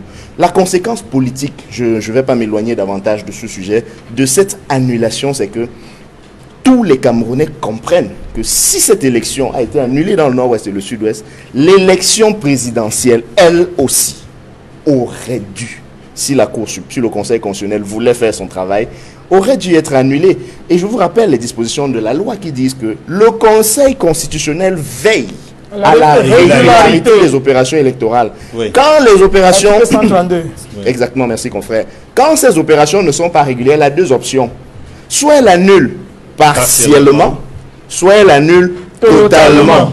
Je vais plus loin en vous disant, M. Atemengue, que cela veut dire que l'obligation de veiller à la régularité des opérations électorales ne pèse pas sur le SDF, ni sur le MRC, ni sur quelques candidats que ce soit, mais bien sur le Conseil, parce que c'est le Conseil qui veille. L'article 132 est bien clair, c'est le Conseil qui veille. C'est-à-dire que même s'il n'y a pas de recours, le Conseil n'est pas supposé se comporter comme une chambre d'enregistrement des résultats produits par ELECA. Le Conseil est supposé veiller. Vous savez que les termes ont un sens en français. Oui. Veiller, c'est-à-dire ouvrir l'œil pour s'assurer que ces résultats sont les résultats d'une élection régulière. Au cas où ce n'est pas régulier, soit on annule partiellement, soit on annule totalement. Il y avait comme une coalition d'intelligence entre le MRC et le SDF lors de la présidentielle, parce que lorsque nous demandions l'annulation partielle, eux, ils demandaient l'annulation totale. Donc, il n'était pas possible que vous preniez en défaut le peuple camerounais. Si vous estimiez que non, ok, comme c'est la présidentielle, on ne peut pas annuler partiellement, sous prétexte que c'est Maurice Kamto qui le demande, vous auriez donc dû faire droit à la requête du SDF et vice-versa. Mais comme vous êtes toujours dans des turpitudes, que vous voulez expliquer après, vous vous rendez compte que finalement, vous n'expliquez que l'inexplicable aux Camerounais. Vous utilisez, pour utiliser une terminologie que Mme Béchamp a utilisée tout à l'heure, c'est de l'enfumage. Et les Camerounais ne se laissent plus enfumer ni enfariner. Ça a beaucoup trop duré. Et sur le théâtre de la crise anglophone, Jean-Baptiste Atemengue, le gouvernement voit une avalanche de critiques tomber sur sa tête. D'abord, les cas de violation des droits de l'homme. Ensuite, cette annulation des élections législatives qui conforte certains partis de l'opposition dans leur idée initiale selon laquelle il ne fallait pas aller aux élections dans ce contexte de guerre dans les régions du nord-ouest et du sud-ouest. Jean-Baptiste. Je crois que ce sont ces partis-là qui sont dans une entreprise d'enfumage. Lui-même se contredit. Votre président soi-disant élu à une élection annulable. Il faut trouver le bon sens. Une élection qui n'aurait pas dû être... Vous n'avez pas annulé, donc il est président. Pas engendrer un président soi-disant élu. Vous n'avez pas annulé, donc il est président. Le bon sens est tellement évident que je n'ai pas besoin de répondre sur cette question. Je n'ai pas besoin de répondre, c'est tellement évident que vous n'êtes pas du côté du bon sens. Eux-mêmes devaient être bloqués dans leur démarche à la demande d'annulation partielle et vous s'autoproclamer élus. Et vous aussi, au moins, si on est logique. Je veux dire, avant même que selon votre propre argumentaire, vous aussi. Avant même que le Conseil constitutionnel se prononçât ou se saisissât comme vous le souhaitez de l'affaire, le lendemain, votre candidat ne devait donc même pas s'autoproclamer. Il devait d'abord attendre l'annulation. Monsieur Temengue, est-ce que vous êtes au courant et de perpétuer ces délits jusqu'à aujourd'hui? Est-ce que vous êtes au courant? Roland, je vous en prie, la parole. Je crois que c'est vous qui en fumez. Monsieur Noufele, est-ce que vous êtes au courant que les résultats sont connus dans les bureaux de vote immédiatement après nous n'allons pas refaire la clôture et que parlons de la et qu'il y a une différence en français Roland et Jean-Baptiste revendiquer une victoire et se proclamer. Vous n'allez pas prendre le processus parce que oui, justement, vous êtes maire désormais, vous avez le résultat par bureau de vote est connu au lieu du bureau de vote, mais ça ne veut pas dire que ne serait-ce qu'au chef-lieu d'arrondissement, ce résultat est connu le lendemain matin. Parce que moi, en tant que responsable politique, je peux vous dire que c'était en saison de pluie, entre certains bureaux de vote enclavés et le bureau, la commission communal. Il y a un téléphone. C'est pas le téléphone qui confirme les résultats. Messieurs, Ils ont le téléphone en étant représentés dans un tiers de candidats. Jean-Baptiste et Roland. Ils ont deviné les autres recettes dans deux tiers des bureaux de vote du Ce qui est bien, Jean-Baptiste c'est qu'on fait déjà le débat. Messieurs, On fait déjà le débat. je vous en prie, messieurs. Laissez les Jean-Baptiste, démocrates. je vous en prie, Jean-Baptiste On voit et bien Roland, les démocrates, nous allons comment ils se avancer comportent. dans ce débat pour parler de la situation dans les régions du nord-ouest et du sud-ouest. Il y a des élections législatives qui viennent d'être annulées. Pourtant, le gouvernement avait soutenu qu'il y avait une mobilisation des électeurs à ce scrutin législatif. Ensuite, il y a des accusations de violation des droits de l'homme qui viennent se rajouter à ce contexte d'insécurité où les élections ont été finalement annulées. Comment vous réagissez par rapport à ces événements? Le rapport entre les soi-disant violations des droits de l'homme, nous sommes dans un contexte et les élections. Les élections ont été annulées. Non, mais sauf si c'est pour l'entreprise, si vous voulez l'intervention internationale pour déloger le régime actuel, c'est ça votre but, c'est ça que vous mélangez tout ça. Mais ce n'est pas, vous avez peur. Ce n'est pas ça le but. Non, mais on a peur de rien, nous sommes un État souverain, le peuple camerounais veille. Mais vous êtes savoir. Alors, les résultats des élections, mobilisation veut dire qu'il y a eu mobilisation. Mais est-ce qu'il y a eu une participation optimale dans ces deux régions? Nul ne pouvait l'espérer, vu le contexte de ces deux régions. Sauf votre ministre. Non, personne ne l'a dit. Ah si. Il y a eu mobilisation. Votre massif, c'était pas moi. Mise en œuvre de tous les moyens possibles pour qu'il y ait élection. Vous n'avez pas suivi votre ministre. Il a dit qu'il y a eu un vote massif. Je vous en prie, Roland, une participation totale de tous les électeurs dans ces deux régions. La circonscription des élections présidentielles est unique, elle est nationale. Là, ce sont des élections locales. Et ce n'est pas dans toutes les deux régions qu'on a annulé. On a annulé certaines circonscriptions où le juge constitutionnel a apprécié qu'il fallait les reprendre. On prend acte. Mais de là à dire qu'il ne fallait pas qu'il y ait élection, eux, s'ils ont déserté la démocratie, ils sont devenus, entre guillemets, des chefs de guerre d'insurrection, qu'ils attendent le moment de leur insurrection. Nous sommes des démocrates. Les partis politiques qui ont pris part à cette élection attendent les résultats définitifs qui seront proclamés au municipal. Il y a eu des résultats définitifs, il y a des recours. Ainsi va le jeu démocratique. Personne n'a dit que dans le nord-ouest, le sud-ouest, dans le contexte actuel, on pouvait avoir 100% de mais le gouvernement l'a dit, dans des gouvernement l'a dit le soir même le gouvernement de l'élection le 9 février 2020. Il y a une mobilisation des électeurs. Ils veulent déjà se dédire. Il n'y a pas de mobilisation d'électeurs. Est-ce que les gens... Mais le Conseil constitutionnel vient de... Il n'y a pas eu mobilisation totale. Mais il y a eu mobilisation. Les gens ont voté partout. Mais on parle français aussi. Il y a eu mobilisation. Il y a eu mobilisation, mais les gens n'ont pas voté partout comme il se devait. Mais il y a eu mobilisation. Vous pensez que dans le contexte nord-ouest, ça allait de soi que les populations, les électeurs allaient se lever et aller voter. Et la population a fortement diminué là-bas.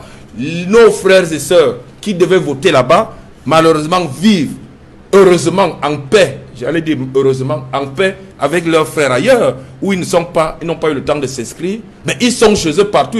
Ceux qui sont restés là-bas, avaient des conditions très difficiles pour exprimer leur suffrage. Ça va de soi. Et le gouvernement a tout fait pour qu'ils le fassent. Ça, c'est une réalité aussi. Alors, cette situation d'insécurité ayant conduit à l'annulation des élections, Cyril Roland, également a préoccupé le président français Emmanuel Macron, qui a déclaré en Mondio Vision devant un activiste camerounais qu'il est au courant d'une situation sécuritaire qui se dégrade encore au Cameroun, et que cette semaine, il devait en principe appeler le chef de l'État pour lui mettre davantage de pression.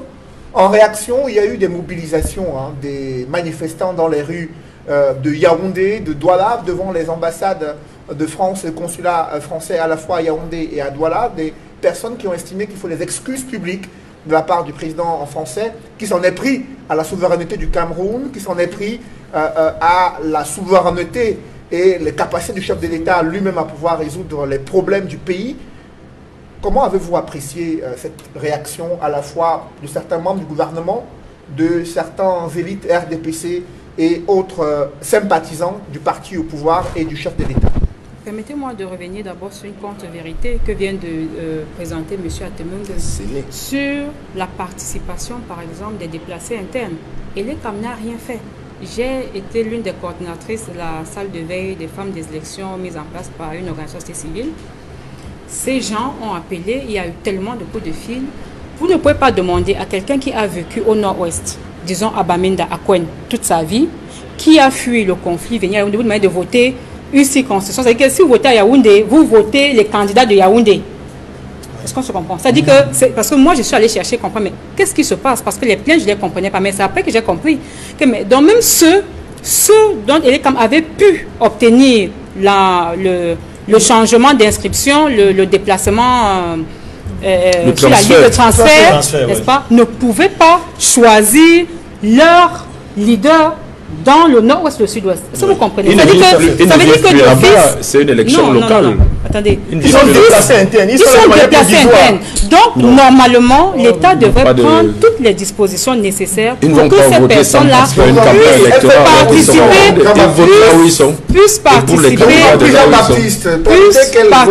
à la vie publique. Mais malheureusement, le seul fait de dire que quand vous allez là, qu'on n'a pas aménagé un cadre spécifique pour ces personnes-là, du fait de la crise, parce qu'effectivement c'est une situation exceptionnelle, n'est-ce pas? C'est de fait ces personnes ne vont pas participer. Vous leur enlevez leur droit de participer. Pourtant on sait que, n'est-ce pas, les conventions demandent aux États de traiter les déplacés internes sans discrimination. C'est-à-dire qu'ils doivent pouvoir participer à la vie du pays sans qu'il y ait des éléments discriminatoires. Mais là, c'est clair que c'est la discrimination parce que toutes ces populations sont retrouvées, comme M. Adengue l'a bien dit, dans nos familles, nos voisins et tout, n'ont pas pu participer aux Jeux politiques. Mais vous voulez les discriminer plutôt si vous leur dites de voter pour des candidats d'où ils viennent.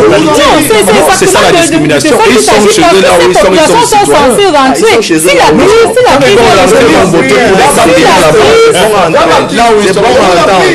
ils sont chez eux là où ils sont. Il y a deux votes sur le même territoire. Quand on parle de déplacés internes, l'idée c'est que ces populations retournent dans leur zone d'habitation et que les conditions toutes les conditions soient prises pour que ces populations retournent et puissent vivre normalement.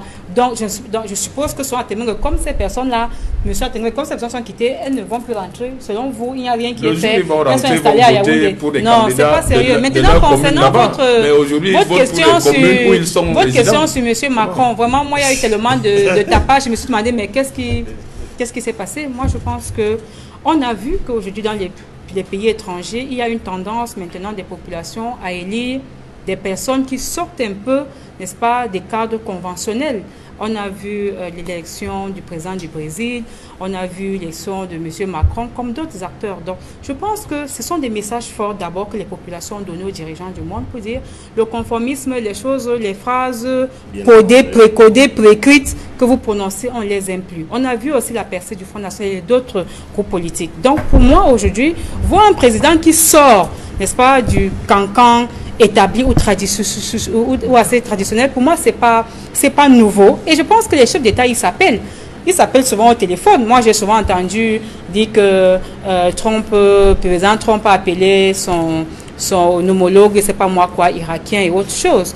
Maintenant, on le sait, le président François a souvent appelé les présidents lors des forces Barkhane, la lutte contre Boko Haram, et ainsi de suite. C'est un mode de communication et d'échange entre leaders. Je ne vois pas en quoi il y a un problème. Est-ce que ces préoccupations posées par le président français sont fondées sur la situation sociopolitique et sécuritaire? Mais je crois que nous sommes là depuis 2 semaines, depuis même des années, parce que si le massacre de Gabou arrive le 14 février et que ça crée tout ce que ça crée, c'est depuis des années, c'est depuis Boko Haram d'ailleurs. Peut-être vous avez commencé sur certaines infos, nous on a commencé depuis lorsqu'on a adopté la loi de 2014 sur la répression du terrorisme. On a vu ce que ça a entraîné comme virage, comme dérapage sur le terrain, et on a commencé à alerter que la situation des droits humains, on a décrié la restriction de l'espace civique au Cameroun. Donc la question du 14 février, c'est la goutte d'eau qui est venue faire déborder le vase, parce que là quand même on a dit mais c'est pas compréhensible que des enfants et des femmes enceintes, vraiment elles n'ont rien demandé, elles n'ont rien fait pour avoir ce sort-là. Donc ce n'est que la goutte d'eau qui a débordé le vase, c'est normal, et on connaît ce qui s'y passe. Cyril Roland, il reste toujours une question qui préoccupe les Camerounais. Vous qui êtes de la société civile, vous qui êtes dans l'ONG Nouveau Droit de l'Homme, qui a répertorié ces cas de massacre des civils, est-ce que vous confirmez aujourd'hui que ces civils, ces femmes enceintes, ces enfants ont été tués par des éléments de l'armée le 14 février 2020? Ce que nous disons, c'est qu'il y a deux forces, il y a deux belligérants sur le terrain au Cameroun, actuellement dans les régions du nord-ouest et du sud-ouest. On a l'armée régulière et on a les forces armées séparatistes. Maintenant, comme les autres institutions, on appelle ces différents belligérants, n'est-ce pas, à respecter le droit de la guerre. Qu'il y a des populations civiles qui ne méritent pas de mourir. Et je crois que le Cameroun, qui est signataire des conventions, le sait très bien. Nous avons dit, quelles que soient les raisons, il n'y a pas de raison pour que les enfants et des femmes meurent. Et nous confirmons le fait qu'effectivement, des personnes civiles ont été tuées, ont perdu la vie. Et les chiffres fluctuent un peu, vous entendez 22, 23, 24, tout simplement parce que la nuit, le matin du 14, il y a eu 6 personnes qui ont été admises dans le centre de santé Baptiste de Banso, je sais pas comment on appelle ça. Et donc, c'est pour cette raison qu'il y a 1 ou 2 autres personnes qui sont décédées en temps parce que l'état, n'est-ce pas, était assez grave. Donc, nous confirmons le fait qu'effectivement, on ne peut pas se lever un matin affirmer que 22 personnes sont mortes, dont 14 enfants, pour le plaisir de le faire. Ce serait franchement la sorcellerie. Nous disons qu'il y a des personnes qui sont mortes. Et d'ailleurs, depuis hier, on est alerté. Dans notre cas, je ne veux pas dire, mais on essaye encore de recouper, de comprendre qu'est-ce qui s'est effectivement passé. Mais même quand on posait cette question, je suis mal à l'aise parce que ce qui nous a surpris ou sidéré aussi, c'est que finalement, la réponse est dans le communiqué du MINDEF. Ça a confirmé qu'effectivement, il y a eu une opération militaire ce soir-là. Maintenant, ce que nous n'avons pas compris, parce que lui m'a cité 6 membres de l'armée, 6 soldats de l'armée camerounaise d'élite qui étaient en mission. Donc, l'armée est impliquée. Maintenant, ce qu'on n'a pas compris, c'est ces civils, entre guillemets, ces bergers, ces personnes qui accompagnaient l'armée et ces anciens belligérants, parce qu'il y a une personne qui est identifiée comme ayant déposé les armes et s'étant rendu au comité, à la commission de mobilisation. Ce sont des questions que c'est inacceptable. Lorsque dans les commissions de DDR à travers le monde, pour lesquelles moi j'ai contribué, lorsque vous déposez les armes et que vous entrez dans ces commissions, vous n'avez plus vocation à être impliqué dans toute opération militaire, quelle qu'elle soit. Vous devenez d'ailleurs même une personne protégée, même lorsque vous devez être interrogé, quoi que ce soit, ça répond à un canevas bien précis. Donc, voir que effectivement, ces personnes qui ont déposé les armes et qui sont retrouvées de l'autre côté sont impliquées dans des attaques, c'est incompréhensible, c'est extrêmement grave. Et ces populations qu'on a, les gens ont cité des tribus, nous on n'a pas voulu citer des tribus spécifiques parce que j'ai dit, bon, moi je ressemble par exemple à une sénégalaise, mais je suis camerounaise, donc je ne vais pas aller mettre des noms des tribus dans un rapport, évitons ça parce qu'effectivement. Mais le gouvernement a déclaré qu'il y a une femme qui s'est plainte de ce que son nom s'est retrouvé dans une liste de victimes alors qu'elle est vivante et déplacée interne, résidant à Yaoundé ou à Douala. Qu'on nous mette la commission d'enquête indépendante sur pied. C'est simple. Moi, le gouvernement a déclaré, le gouvernement a déjà fait tellement de déclarations. Et on dit une chose qui est simple, c'est que, est-ce qu'on peut avoir, parce qu'en fait, le président a donné 8 jours. Bon, d'ailleurs, c'est le gouverneur qui, au détour d'une conversation, dit qu'il y a une commission d'enquête. On a donné 8 jours, mais on ne sait même pas quel est même le mandat même de la commission d'enquête en question. Et pendant ce temps, les événements de Gbagbo placent le Cameroun dans le viseur de la communauté internationale. Edmond Kandia, il y a eu les propos de Macron qui a annoncé une pression qui va exercer sur le Cameroun pour que la situation se calme. Il y a eu 4 femmes lauréates du prix Nobel de la paix qui ont interpellé le gouvernement camerounais sur ces massacres survenus en Gbagbo. Il y a eu des hauts responsables des Nations Unies qui ont également écrit au gouvernement camerounais évoquant des crimes et de nombreuses violations des enfants sur le théâtre de la crise anglophone et les agences onusiennes en charge des questions humanitaires qui appellent eux aussi à une enquête indépendante, une protection des témoins avec la position des États-Unis. À quoi faut-il s'attendre dans les tout prochains jours au regard de cette nouvelle mobilisation de la communauté internationale concernant la gestion de la crise anglophone? Gbagbo risque d'être le massacre de trop. Parce qu'il y en a eu d'autres depuis ces 3 années de guerre, depuis que la crise anglophone a déclenché.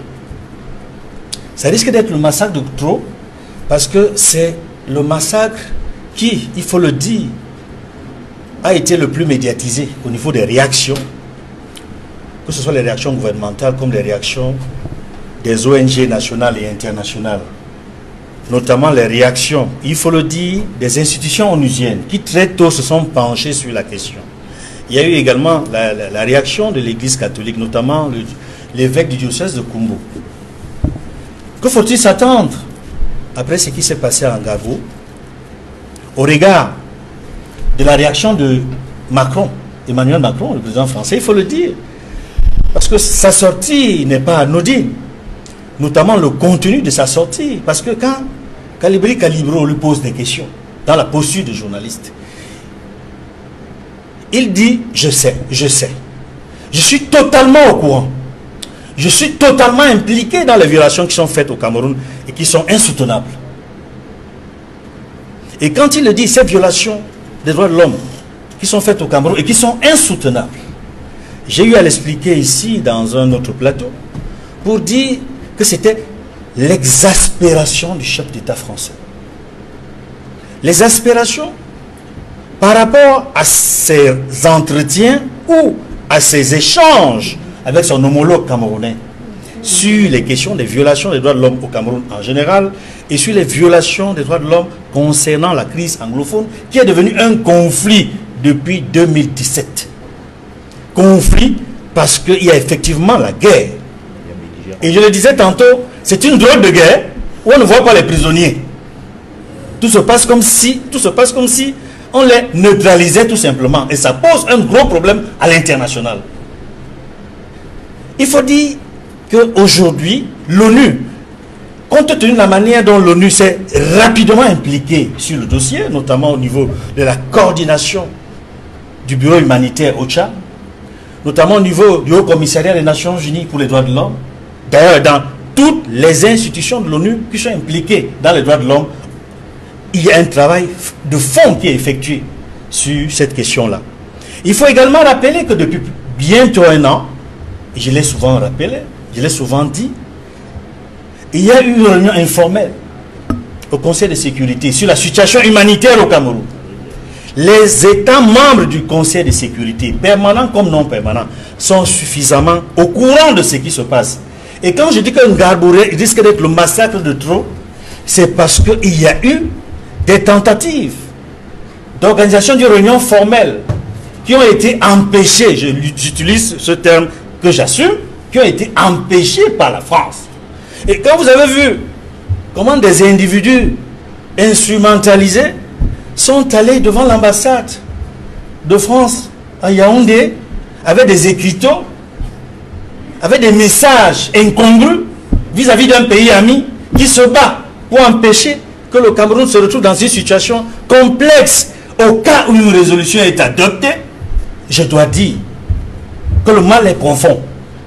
Et une des choses à laquelle il faut s'attendre dans les semaines ou dans les mois à venir, c'est que compte tenu de la situation qui se dégrade, qui n'a cessé de être dégradée, et Emmanuel Macron l'a dit, parce qu'il est véritablement au courant de ce qui se passe, pas lui seul. Les 5 pays membres permanents du Conseil de sécurité savent exactement ce qui se passe au Cameroun. Je vous le dis. Parce que Macron le dit en tant que pays ami du Cameroun, de la France, mais c'est surtout parce qu'il est un pays membre, il est le chef d'État d'un pays membre permanent du Conseil de sécurité. Et aujourd'hui, vous savez les liens qui unissent la Cour pénale internationale avec le Conseil de sécurité. C'est le Conseil de sécurité qui met en branle, qui fait bouger la Cour pénale internationale lorsqu'il y a des crimes de guerre, des crimes contre l'humanité, lorsqu'il y a un génocide. Et je peux vous dire, le Cameroun est dans l'œil du collimateur. Alors justement, pour éviter qu'on en arrive là, Jean-Baptiste Atemengue, en quelques mots, que faut-il faire pour éviter que le Cameroun ne soit dans ce viseur des juridictions internationales et que l'on puisse aller vers une résolution durable de cette crise dans les régions du nord-ouest et du sud-ouest? Mais voyez-vous, mon cher Edmond, je crois que vous-même vous êtes instrumentalisé politiquement, comme le sont les ONG, parce que oui, malheureusement, je suis, je le constate. Pourquoi je le dis? Parce que vous pouvez l'être naïvement, hein, parce que oui, parce que quand vous parlez de massacre de trop, je l'ai dit tout à l'heure. D'abord, le mot massacre attendons les résultats de l'enquête indépendante. Mais quand vous dites massacre de trop, ces ONG, les massacres véritables au jour le jour, sont d'abord les massacres de ces hommes en tenue, de nos fils et filles engagés pour la souveraineté, défendre la souveraineté de l'État. Ils sont massacrés. Je n'ai pas vu une ligne d'une dénonciation d'une de ces ONG et des médias aussi. Quand vous dites c'est le massacre le plus médiatisé, c'est comme si les milliers de civils, Répondez à la question. non, mais justement, les milliers de civils massacrés par ces terroristes ne comptent pas. Ça veut dire que quand c'est l'État qu'on veut accuser, là c'est violation des droits de l'homme. Quand les sauvages terroristes à Boko Haram ou sécessionnistes on parle d'abus des droits de l'homme, ces civils, les massacres, les médias n'en parlent pas, les gens n'en parlent pas, et ce ne sont pas les droits de l'homme. D'où la position ambiguë d'Emmanuel Macron. Quand Emmanuel Macron dit violation des droits de l'homme, je me souviens des propos de ce même président de la République où il a parlé de ces violations, mais il ne pointait pas du doigt l'État camerounais. Moi, la dernière fois qu'il en a parlé, il parlait de sécessionnistes. Et ça, il avait dit, oui, mais les sécessionnistes sont au Cameroun. Aujourd'hui, deuxièmement, les violations de droits de l'homme dans l'entendement d'Emmanuel Macron, c'est vous qui les portez sur le compte de l'État seulement. Voilà, c'est pas lui qui l'a dit. Deuxièmement, Emmanuel Macron je ne serais pas moi aller marcher forcément devant l'ambassade de France, mais je peux comprendre l'énervement de ceux qui l'ont fait. Mais Emmanuel Macron, c'est honteux qu'un chef de l'État dise qu'il fait pression sur un autre État. Parce que ça veut dire qu'il peut le faire pour toute question. Ce sont les questions économiques, pas que des droits de l'homme, ou pour des intérêts purement... On ne doit pas être injurieux à l'endroit... Je dis, c'est honteux qu'un chef de l'État le dise ouvertement devant les médias qu'il fait pression sur un autre chef d'État. C'est honteux, ce n'est pas un langage sérieux. Dans les relations internationales, mais ça ne se fait pas. Ça ne se fait pas. Nous sommes certes, nous ne sommes pas une grande puissance, mais ça ne se dit pas. Ça ne se dit pas. Qu'est-ce qu'on fait pour sortir de la crise pour éviter les pressions des pays amis? Qu'est-ce qu'on fait? Quelle pression? Vous pensez que l'État camerounais... Moi, je suis dans la posture d'un citoyen nationaliste. Je ne peux pas accepter que le Cameroun soit sous pression quelconque. Et vous connaissez très bien l'homme qui dirige cet État. Vous pensez qu'il peut faire l'objet de pression d'un président étranger? Qu'est-ce qu'on fait de mettre fin à 3 ans de crise? Qu'est-ce que vous proposez au sein du RDPC? Vous, aujourd'hui, le RDPC a été associé à toutes les entreprises de pacification. Le RDPC n'a aucun intérêt à ce qu'une goutte de sang coule dans ce pays. Le RDPC n'a jamais, de près ou de loin, accepté que le territoire camerounais, un seul mètre carré, soit soustrait. Donc, nous sommes alliés de façon républicaine derrière notre chef de l'État, qui l'est aussi. C'est compris. Alors, qui fait tout. C'est compris. Permettez-moi voilà, il y a eu un grand dialogue national. On va mettre le statut spécial. On espère que ça va apaiser le... On a déjà 3 ans de violences meurtrières dans les régions anglophones. Le gouvernement a annoncé un statut spécial dont les textes réglementaires ne sont pas encore connus jusqu'à ce jour. Les décrets présidentiels restent attendus pour cette loi sur la décentralisation et ce fameux statut spécial. Il y a un regain de tensions et de violences meurtrières selon l'ONU et les partenaires du Cameroun qui l'ont relevé. Que faut-il faire pour mettre fin à cette crise? Il faut noter que les solutions qui ont été proposées jusqu'à aujourd'hui sont complètement inadaptées. Elles sont inadaptées parce que malheureusement, tout ce qu'on a proposé n'a jamais permis qu'on puisse avoir, c'est-à-dire que la crise baisse d'un iota. Ouais. Donc il faut se dire que les solutions proposées ne sont pas les bonnes et ça ressemble à comme on dit, des côtés sur des jambes de bois. Aujourd'hui, de mon point de vue, à défaut de nous donner le fédéralisme, il faudrait que le président de la République dépose les armes, qu'il abandonne le pouvoir. Merci. C'est ce que je pense. Merci messieurs, c'est la fin de cette émission. Merci à Edmond Kangia, merci à Jean-Baptiste Atemengue d'avoir participé à ce débat. Merci également à Cyril Roland d'être venu ce dimanche avec nous. Merci également à vous, maître Moustapha Ngwana et Roland Dieou. Mesdames, messieurs, merci de nous avoir suivis. Merci de rester sur Equinox Télévision.